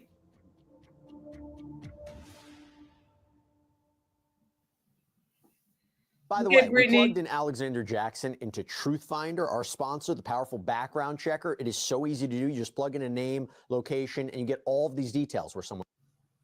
Right. You still think someone was there? Yeah. Do I know someone was there? Who's using your phone at 6 a.m. to get on social media? Maybe me, I don't know. I don't remember. How could you use it at 6 if you were asleep till 8? Alexander had told investigators that he was sleeping outside on that screened-in porch with his dog all night without his cell phone. 20-year-old gamer, no cell phone on the porch. Alex Jackson claimed that he was awoken by the gunshots, yet they were able to show that several hours before this alleged intruder came in, Alex Jackson was awake and on the phone. If they came there to murder people, like you said, then they would have had to get lucky enough that you had left a gun out for them. And then be able to know right where everybody's at and shoot everyone and get in a fight with the biggest person in the house and be able to escape. You cannot sit there and look me in the eye and say, yeah, well, that did happen. Are you ashamed? Is that why you don't want to tell us? Oh, I don't want to tell you because I didn't do that. Well, you're being charged with murder of your mom, your dad, and your sister. And you're going to go to jail. As investigators strengthen their case against Alexander Jackson, one critical question still troubles detectives. Who shot Alex in the foot? When Alex began to Himself. interact with law enforcement, Himself. he tried to appear to be so Hello, hurt Tay. that he couldn't walk, that he couldn't move, that he couldn't check on his family members. Even though there were footprints throughout the basement of this home. The couch He that did was that to himself to make it next look to the good. stairs, there was this big pile of blood that initially we thought maybe that's where he was shot. but Yes, Lisa, there I was do also believe he has a mental large problem. puddle of blood near the corner of his bed. His footprints only went in one direction. Maybe the mother His and the footprints father just only went never, out of his you know, room. Never did his maybe they didn't footprints know, go maybe they into his ignored it. room I don't know. or go down the hallway. The investigators figured out that, Alex had shot himself in the foot. Told He you. walked himself So. and his bloody foot out of the bedroom and up the hallway and Damn, deposited that's that crazy. murder weapon Yes. next to his father. Alexander Jackson is charged with 3 counts of first-degree murder for the deaths of his parents Jan and Melissa and his younger sister Sabrina. A year and a half later, Alex goes on trial, facing 3 life sentences. Alexander Jackson, I want you to think that he had the perfect family life. That his mother, Melissa, his father, Jan, his sister, Sabrina, they all got along great. And it's not what Mr. Jackson claimed it to be. They appeared to be close-knit, and we were able to gather that interpretation from a lot of the photographs that we found throughout the home. But then there was this gap in time where it seemed like the family interactions just ceased for this 4-year period. We knew that there were some disagreements, for lack of a better word, about politics. It appeared that Alex and his father were very conservative. The sister appeared to be a very liberal person. His sister and he argued a lot, according to Sabrina's journals. On June 15th of 2021, a 911 call went out early in the morning hours. That call was made by the defendant, stating someone had broken into our house and shot me and my family. They find no evidence of any sign of anyone else inside that home that morning, except for the defendants, Sabrina, Melissa, and Jane. Prosecutors point out one key piece of evidence which sets Alexander Jackson apart from any other possible suspect. This gun was shot more than 11 times on that June 15, 2021 day. Wow. Meaning it had to be loaded more than once. It was a unique gun, and so somebody would have to be Brittany familiar see with that that man gun like he nuts and if crazy. that's the gun they used, which that's what the evidence points to. The murder weapon was on the floor just mere feet from his father. As our investigator began to process the firearm, he himself could not figure out how to load this gun. Trained law enforcement weapon processor had to watch a YouTube video of this specific model of firearm to figure out how to load it. Not only did this phantom burglar come into the Jackson home to hurt people without a weapon, but he used a weapon that just happened to be laying out on the fireplace mantle and figured out how to load it and then reload it during this killing spree. With this evidence, this knowledge, this truth, you will see that the person Yeah, he do. He do. for the He definitely deaths do, Lisa. He look different. Sabrina Jackson, Jan Jackson, Melissa Jackson, was caused by their own family member, the defendant. In a circumstance where you have 3 people and they're killed in different rooms of the house, and yet no one seems to have gotten to a phone, why isn't there more of a struggle, more of a fight, or more of a hiding, or something like that? Maybe because the perpetrator's known to them. They're confronted with Alex, and they're not afraid. The lack of evidence in this case was as important, if not more important, than the physical evidence that was recovered.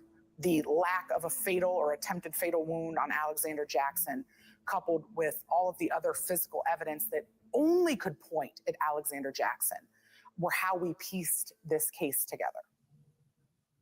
The defense, however, suggested investigators had tunnel vision, accusing them of zeroing in on Alex from the start. Having just seen his father lying in a pool of blood on the ground, with a gunshot bleeding from his foot, in shock, officers wasted no time at all accusing Alexander Jackson of killing his family. And although they interrogated him for over 7 hours, Officer Matt Denlinger and Sarah Lucina had never even stepped foot on the crime scene. It took about 35 minutes before they decided that Alexander Jackson was their suspect. We knew that the defense were going to argue that we did not exhaust all of the leads that we could. We didn't do a thorough investigation to look for other suspects. There are some things in the investigation that could have been done differently, could have been done better. Part of their strategy was to poke holes in the investigation. Alexander Jackson never wavered in telling officers what happened to him that morning. He told them over 13 different ways that it was not him. But charging Alex was the easiest route for officers. And when it came to the subject of fingerprints, aside from Jackson's prints, because it was his own gun, could there be someone else? Officers didn't even bother to test whether there I don't think it's no one else. What y'all think in the comments? on the bullets I don't later think it's nobody else. removed I from think that it was gun, him. or from any bullets that were dropped on the floor. There was an unidentified fingerprint that was found on the rifle. They were going to also point to that piece of evidence that there is also a possibility that there was another suspect. Officers found no other blood on Alex except from his own body. Officers found 2 separate prints on that rifle that was on the scene. One belonging to Alex, the other print belonging to an unidentified person. The other thing. So why didn't you try to find out who the other person was? Brought us closer together. Hold on, It brought y'all. me and my mom a lot closer. I wanted her to be a part of it. Finney Shawman, thank you so much for coming on my podcast. I mean, they today. should have tried to find out who the other No, person it's, was then. If they think it was somebody else too. The other fingerprint most likely was Alex. It didn't have enough points to say who it is one way or the other. Following days of testimony, the case is handed off to the jury. And when the verdict was read after 5.5 hours of deliberations, Alexander Jackson is emotionless. We, the jury, find the defendant, Alexander Jackson, guilty of the offense of murder in the first degree. The defense doesn't waste any time. They file a motion for a new trial even before the sentencing hearing less than 2 months later. But the motion is ultimately denied. And that is when Alexander Jackson learns his fate. This set of murders shook this community to its core. Mr. Jackson is adjudicated to be guilty of 3 counts of murder in the first degree. In each count, he is sentenced to be confined for the remainder of his life with no possibility of parole. I'm an Eagle Scout as well. So, you're taught these values and these ethics that you should live by. The Eagle Scout badge has 2 stars on it, and those stars indicate truth and knowledge. The truth that Alex was trying to tell, that wasn't the truth. In all of my career, I have never prosecuted a triple homicide of family members killed by someone who was a part of that family, who was supposed to love and cherish the family that they were born into. It was an absolute tragedy, an absolutely inexplainable, unjustified, senseless murder. Even though we were able to obtain 3 guilty verdicts. There are still 3 innocent people who lost their lives with absolutely no explanation and no justification for that. In the end, here's what we know. Jan, Melissa, and Sabrina were brutally murdered. And we know that Alexander Jackson is the one who committed this absolutely atrocious crime. But what we don't know, and what we may never know, is why he did this. That is the part that still plagues us. Why a man would cut short the lives of 3 people who were supposed to be his whole world. That's all we have for you here on this episode of Prime Crime. That was sad. Okay, y'all, I'm going to do one more and I'm getting up off of here for today.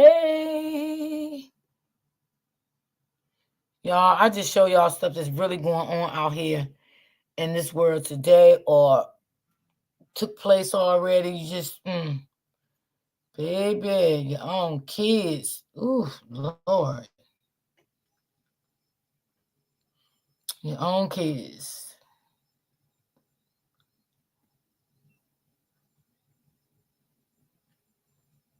Yeah, just don't know. I'm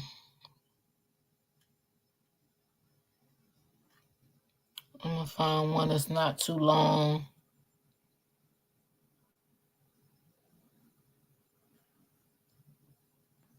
Some of these stories be so sad, like, It's one that I do want to show y'all, and then again, I don't because it's so sad. I watched it over the weekend, how adopted mother treated the children. The kids wasn't eating. One of the kids did run away, and the police got involved. It was just so sad. I couldn't even watch all of it, to be honest. I really could not watch all of it.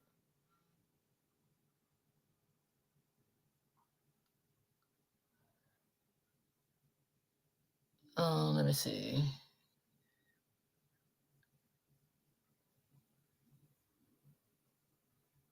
Yeah, all right, here's another one. No emotions because he is a psychopath and he felt nothing about unaliving his own family. Exactly.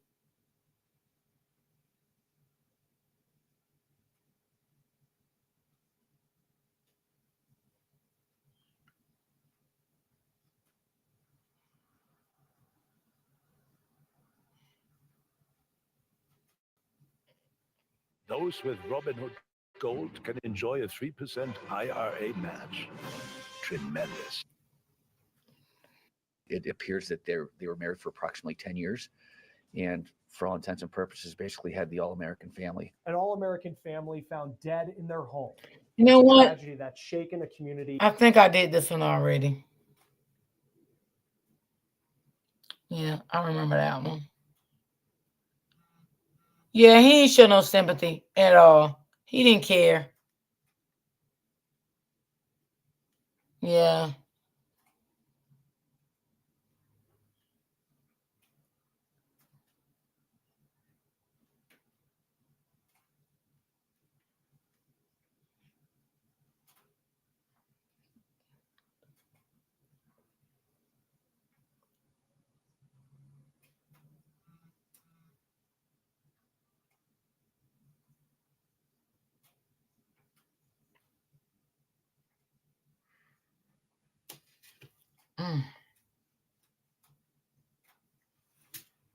All right, let me see.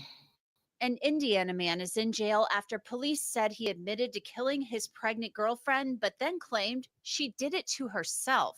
I dive into the disturbing details of the case of Ariel Nevels and talk with one of her friends. I just want everyone to know how great she was.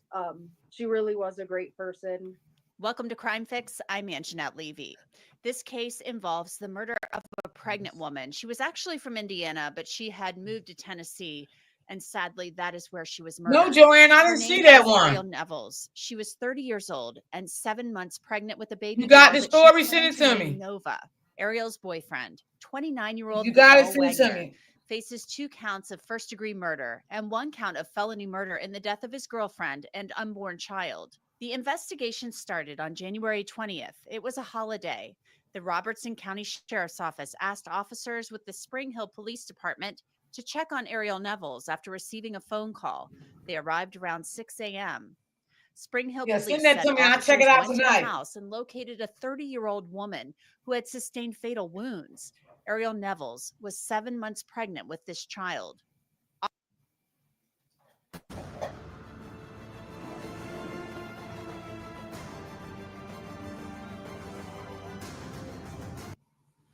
Oddly enough, police say the person who called 911 and asked deputies to check on Ariel was the man who took her life, her boyfriend. Police brought Vidal Wagner in for questioning, and they said that he admitted to strangling Ariel Nevels. According to court documents, Wagner said that he strangled Nevels 2 different ways to kill her and their unborn child. He used both hands around the neck and his forearm to complete the task. Wagner did wait until Nevels was deceased to leave the residence. In an exclusive jailhouse interview with News 2, that's WKRN TV, Wagner is asked straight up if he killed Ariel Nevels, and his response was incriminating to say the least. Wagner was quoted as saying, "No, dude, I didn't. She did it to herself. I told her this is the way. I had a beautiful future set up for us. She wanted to act crazy. She chose this. It didn't have to be this way." Wagner added, "I'm protecting my legacy. I'm abiding by the Constitution. I'm not doing anything wrong. There is no way for me to get her to be held accountable for what she's doing. We had an agreement. Oh, he Why did sounds she go sick. back on that?" This is pretty unbelievable. Mhm. Wagner, according to this reporter, is blaming Ariel for wanting to keep their baby, and he said she was being crazy. Wagner is currently being held at the Maury Thank County you, Miss Jail without Davis. bail as he And awaits thank his you next for court enjoying. date. Now, Ariel was originally from Indiana, as I mentioned, and she had served in the Illinois Army Reserve. She worked as a union millwright.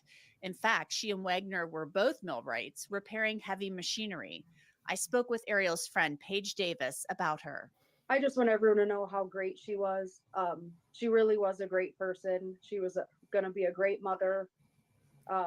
She took care of her siblings, and she loved animals, especially her snakes. She had snakes. She did. She had 5 pet snakes. Paige Davis said that Ariel Nevels had moved from Okay, Indiana to Ms. Tennessee in 2023 for a better job and to be closer to her siblings. That's why she moved down there, for a better job, good money. She knew nobody down there. So, but she wanted to move down there to take care of her siblings and stuff like that. Davis also says Ariel was so excited about becoming Thank a you, mom. Joanne. She was very excited.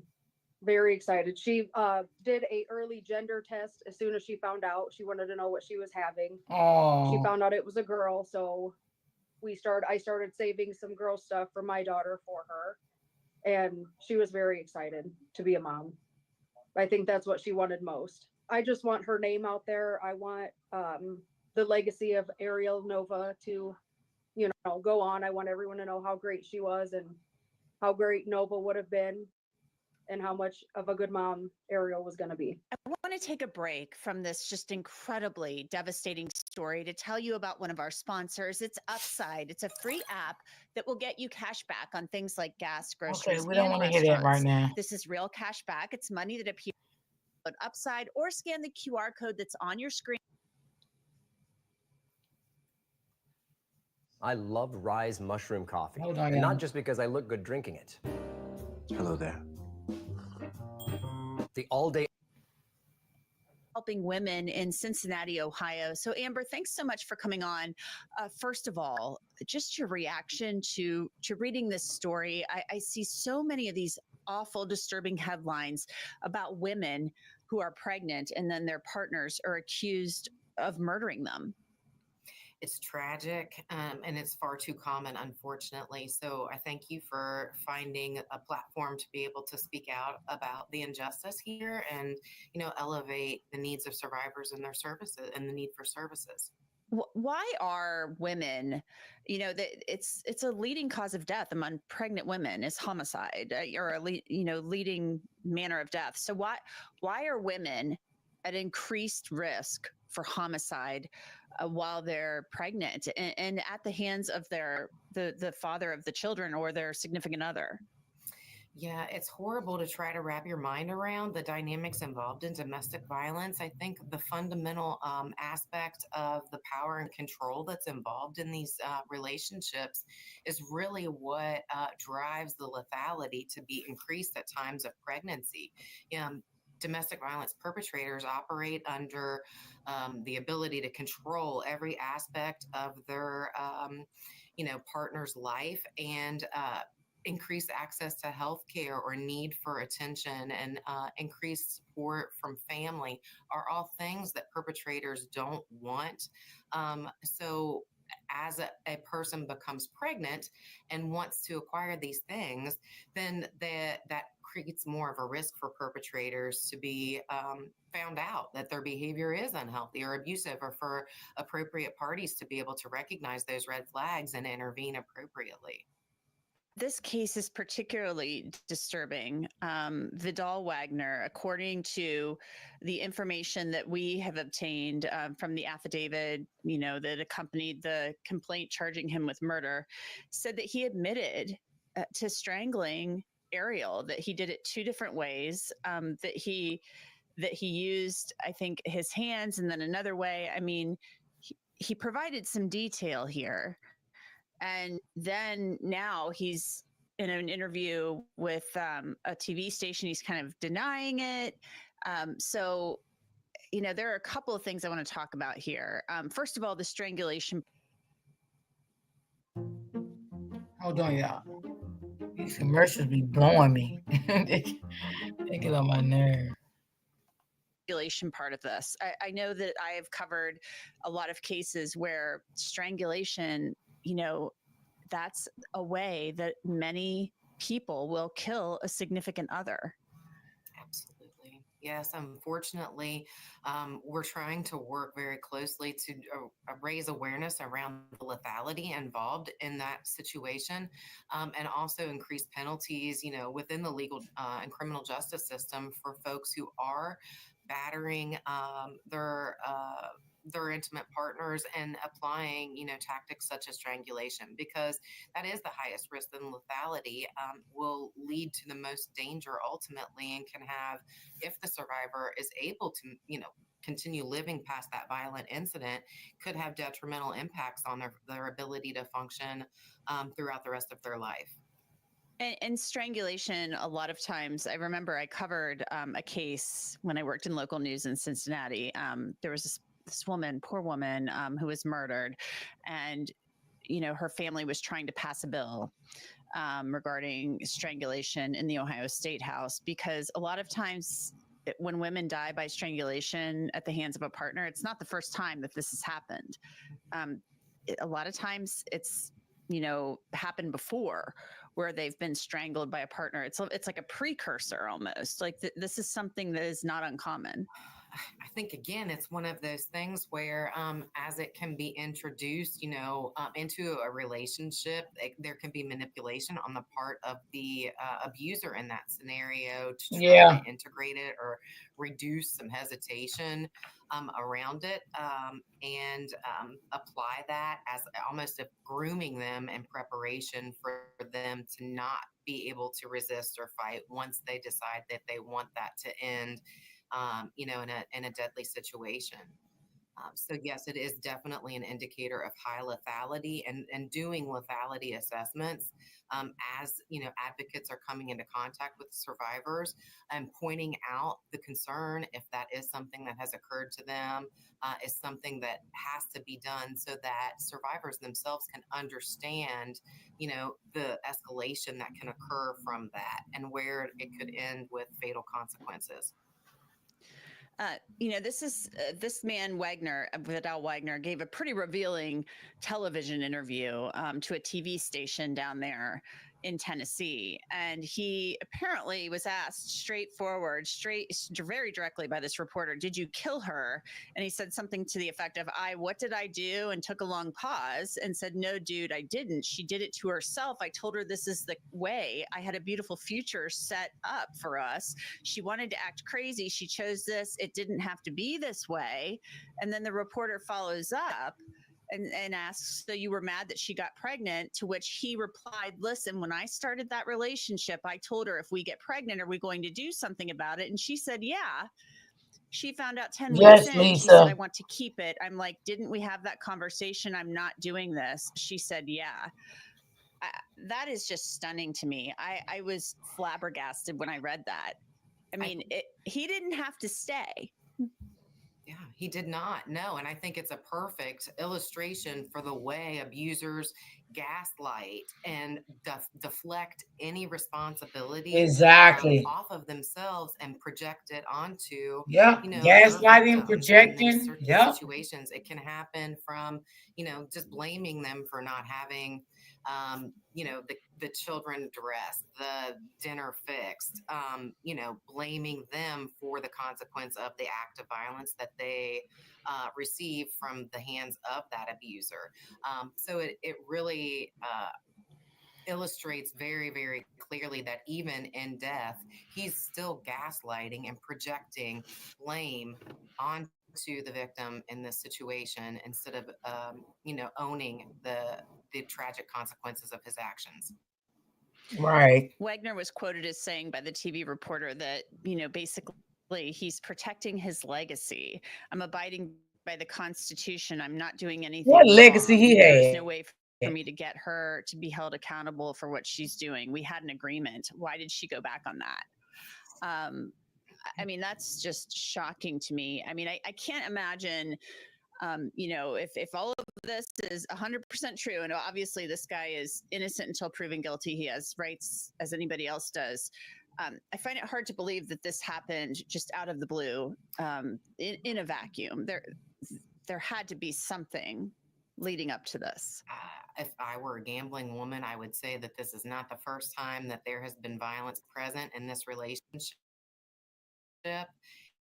And I just would like to point out that the fact that he has equal amount of responsibility and access to ways to prevent pregnancy if he was that determined to not procreate and protect his legacy in this scenario. Oftentimes, reproductive coercion is a part of intimate partner violence that, many survivors don't realize the shapes and forms that it comes in. Having that conversation at that moment in time, if they did in fact have that conversation, is one thing. I think in certain things that I've seen in this case, he's also indicated that somehow she was at fault or somehow harming herself in this situation, and that, she it seemed to me that she was very vital and had folks that she was responsible for, other children, when she decided that, 10 weeks into this pregnancy, that she wanted to continue to keep this pregnancy. She had a reason to live. She had a reason to stay alive to 7 months of pregnancy. She wanted to, obviously, I'm sure, see a newborn child brought into this world that she could love and care for. And I think that him probably knowing that seems to be something that would really, really cause him concern that what he had been probably doing to her up until that point was likely to be found out and end with consequences that he, would need to endure. If we have any pregnant Exactly, women Zero watching Ann. right That's now, so and true. any of this sounds familiar, or women just generally speaking, maybe they aren't carrying a child, but any of this sounds eerily familiar. What are your words of advice? My words of advice are familiarize yourself with resources locally or even nationally, wherever you are, that will support you and help you if you have any inclination or intuition that your relationship does not feel safe, that you don't feel valued, and that you're not feeling protected. You find those resources, seek the confidential supports that they can provide, and feel hopefully empowered by your conversations with them to make choices that will put you, and maybe any of your family members in a safer place, or show you your value and your worth, that you don't deserve this type of abuse. You don't deserve this behavior. It's not normal. And you can find the help that's out there and not be blamed for it, because no one deserves this. It's just terrible. Amber Malott, thank you so much. I appreciate your time. Thank you. And that's it for this episode of Crime Fix. I'm Anjanette Levy. Thanks so much for being here. I'll see you back here next time. Free Tax USA, where federal filing is. Oh boy, these stories, it can be heartbreaking, y'all. Yes, they can. They can really be heartbreaking. You know, they really, really can. Especially when it comes, you know, to the kids. And I mean, why's to unalive a child? Like, what did a child do to you? Like, these are innocent kids. Then you got the kids out here unaliving their parents. Then you got kids out, grown people out here adopting children, neglecting them, not feeding them. It's another story I want to bring to y'all. This lady, she adopted, I think, 6, 7 kids, something. And like I said, I couldn't watch the whole thing. But the cop got very, very, very emotional until he had to like leave the house because he said he's starting to feel himself being unprofessional because the way he's seen the condition the kids was living in. You know what I'm saying? And so I'm gonna bring that story too one of this week. This such a sad story. Some of those men are just weird, wicked, and evil and demonic. Yes. Mm-hmm. Yep, they are.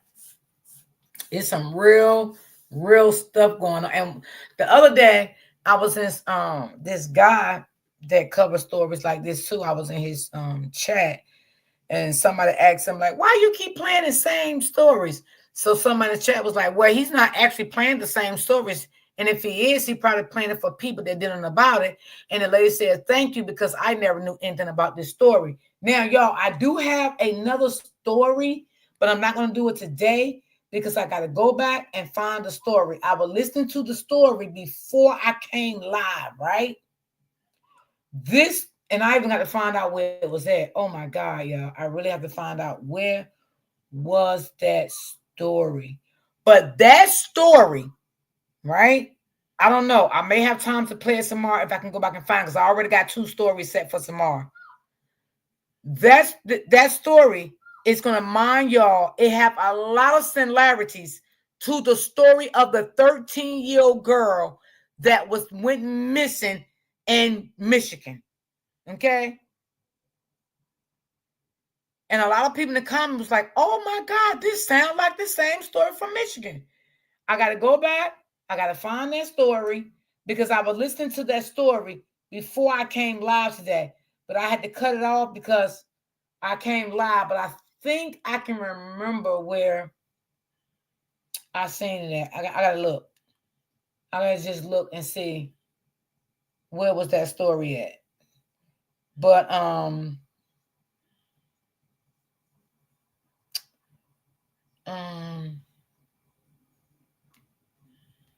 because I sure want to find it. I just can't remember where it was at. Can't remember. Yo, I be having so many stories I be searching for. Like, I really do, y'all. I really search for a lot of stories for y'all. I really, really do. Like, when I get off of here,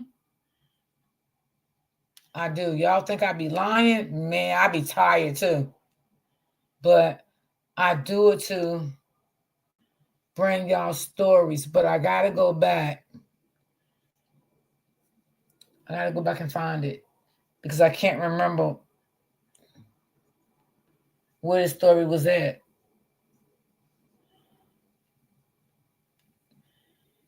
And I seen it today because I was listening to it before I came live. And I'm like, oh my God. That's what I said to myself. But I'm going to see can I find it. And if I do find it, I will definitely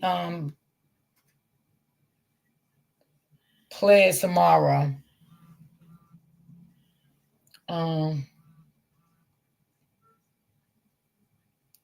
Yeah, I'm going to search for it. Yeah, I gotta search for it. I don't got time right now, but Joanne, I sent something to your inbox too. And then I have another story too.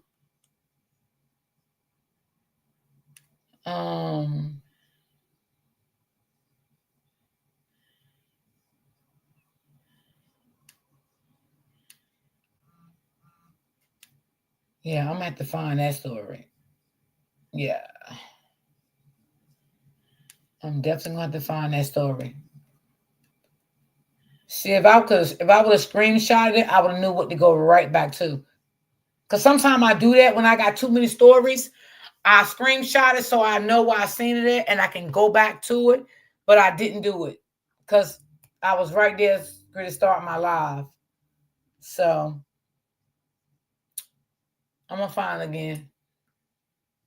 I definitely will find it again.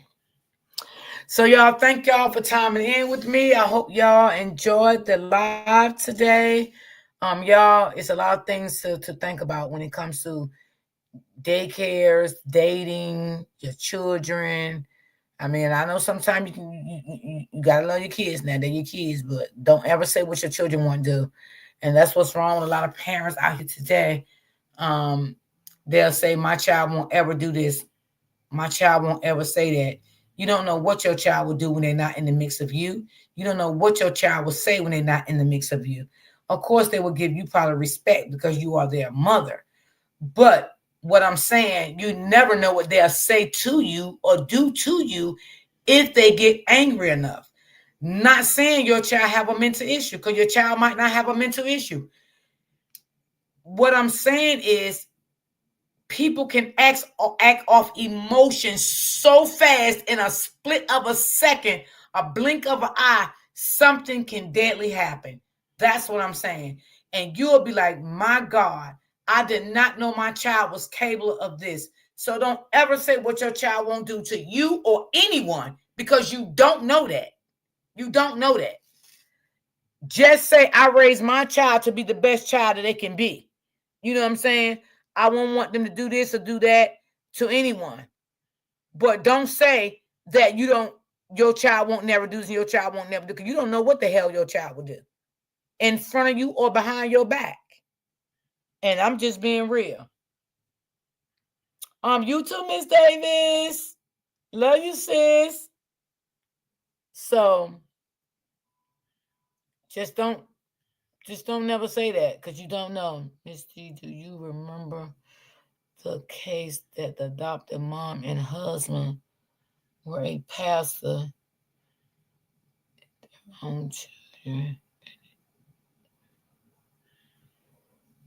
I think I remember that, Lisa. What happened at, Lisa? Because I know a story like that happened here, but it was like maybe 2 hours away from me. It happened in Trenton, New Jersey. So I remember, I don't know if you're talking about that case, but I remember a case like that did happen.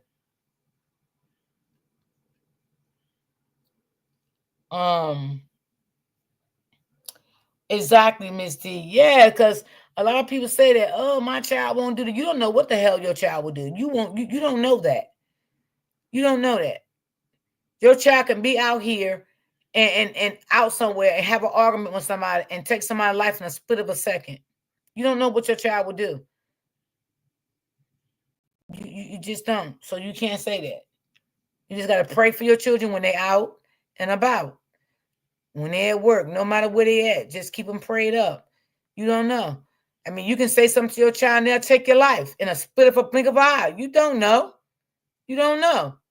Just say again, I raised my child to be the best of my ability, to not to do mean things, harm people, anything like that.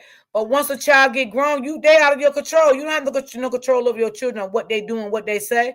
And as parents, you can't feel bad if your child do something and end up going to jail. You can't feel bad over that because they are grown now. You know you didn't raise them like that. Don't feel guilty about it. You know what I'm saying? Be there for them much as you can. Still love them. You know what I'm saying? I mean, that's all you can do. Bye, Brittany. Have a good day. That's really all you can do as a parent. You know? Now, if your child have mental issues and you does know about it, you know what I'm saying, and he's still getting the help that he needs and everything. You know what I'm saying? And one day he may snap. That's kind of like different. You know what I'm saying? But nowadays, your child ain't gotta have no mental problem for a person to snap. No, not at all. So that's basically what I'm saying. So thanks everyone for timing in. I appreciate y'all guys, and I love you guys. Everyone have a good rest of afternoon. Y'all be safe, stay prayed up. Always remember to keep God first. And I will definitely see you guys tomorrow, same time and same place. Join, I sent something in your inbox a while ago too. So y'all be safe out here. All a parent can do is God teach, love, and teach them right from wrong and how to handle the streets. Exactly. There you go, Miss Davis. You couldn't have said it no better. Miss Williams said very true, and Lisa said that part, Miss D. Yeah. Same to you, Joanne. Yeah, so don't ever make yourself feel bad if your child have did something, or you know what I'm saying. Don't make yourself feel bad, and don't let nobody else make you feel bad. Oh, your child was locked up because of this. Your child was locked up because of that.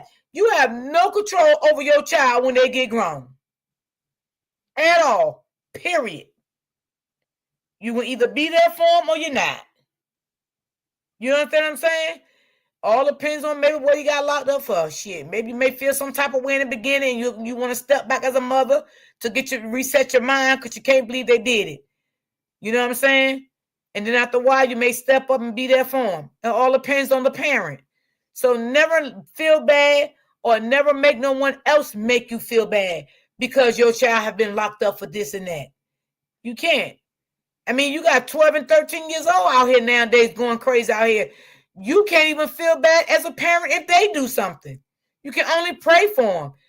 Look at the world we're living in today.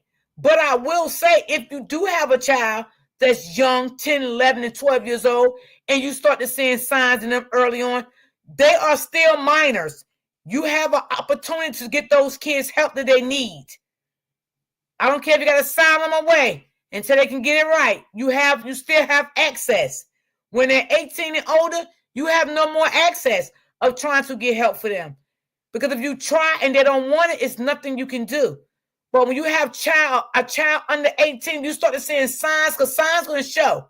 It's going to show. And a lot of moms ignore them until the child get 18 and 19, and then you can't do nothing else because it's so out of hand. So when you start to seeing red flags in your children or grandchildren or anything at a young age, seek help. There's nothing wrong with it. Don't care what nobody say. Don't wait until this child get in his 20s and say, oh my God, I felt my child, which some parents ain't gonna say that anyway. But in reality, you did fail your child if you seen this type of behavior in them when they was young and you didn't do anything.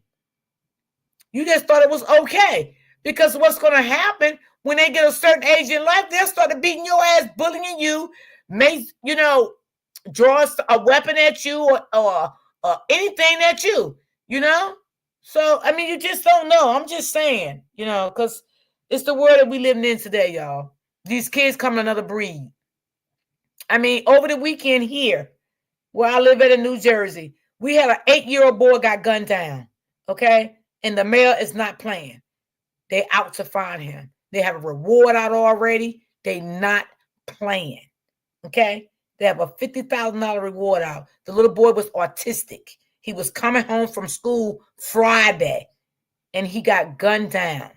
He got caught up in a gunfire and got gunned down Friday after school.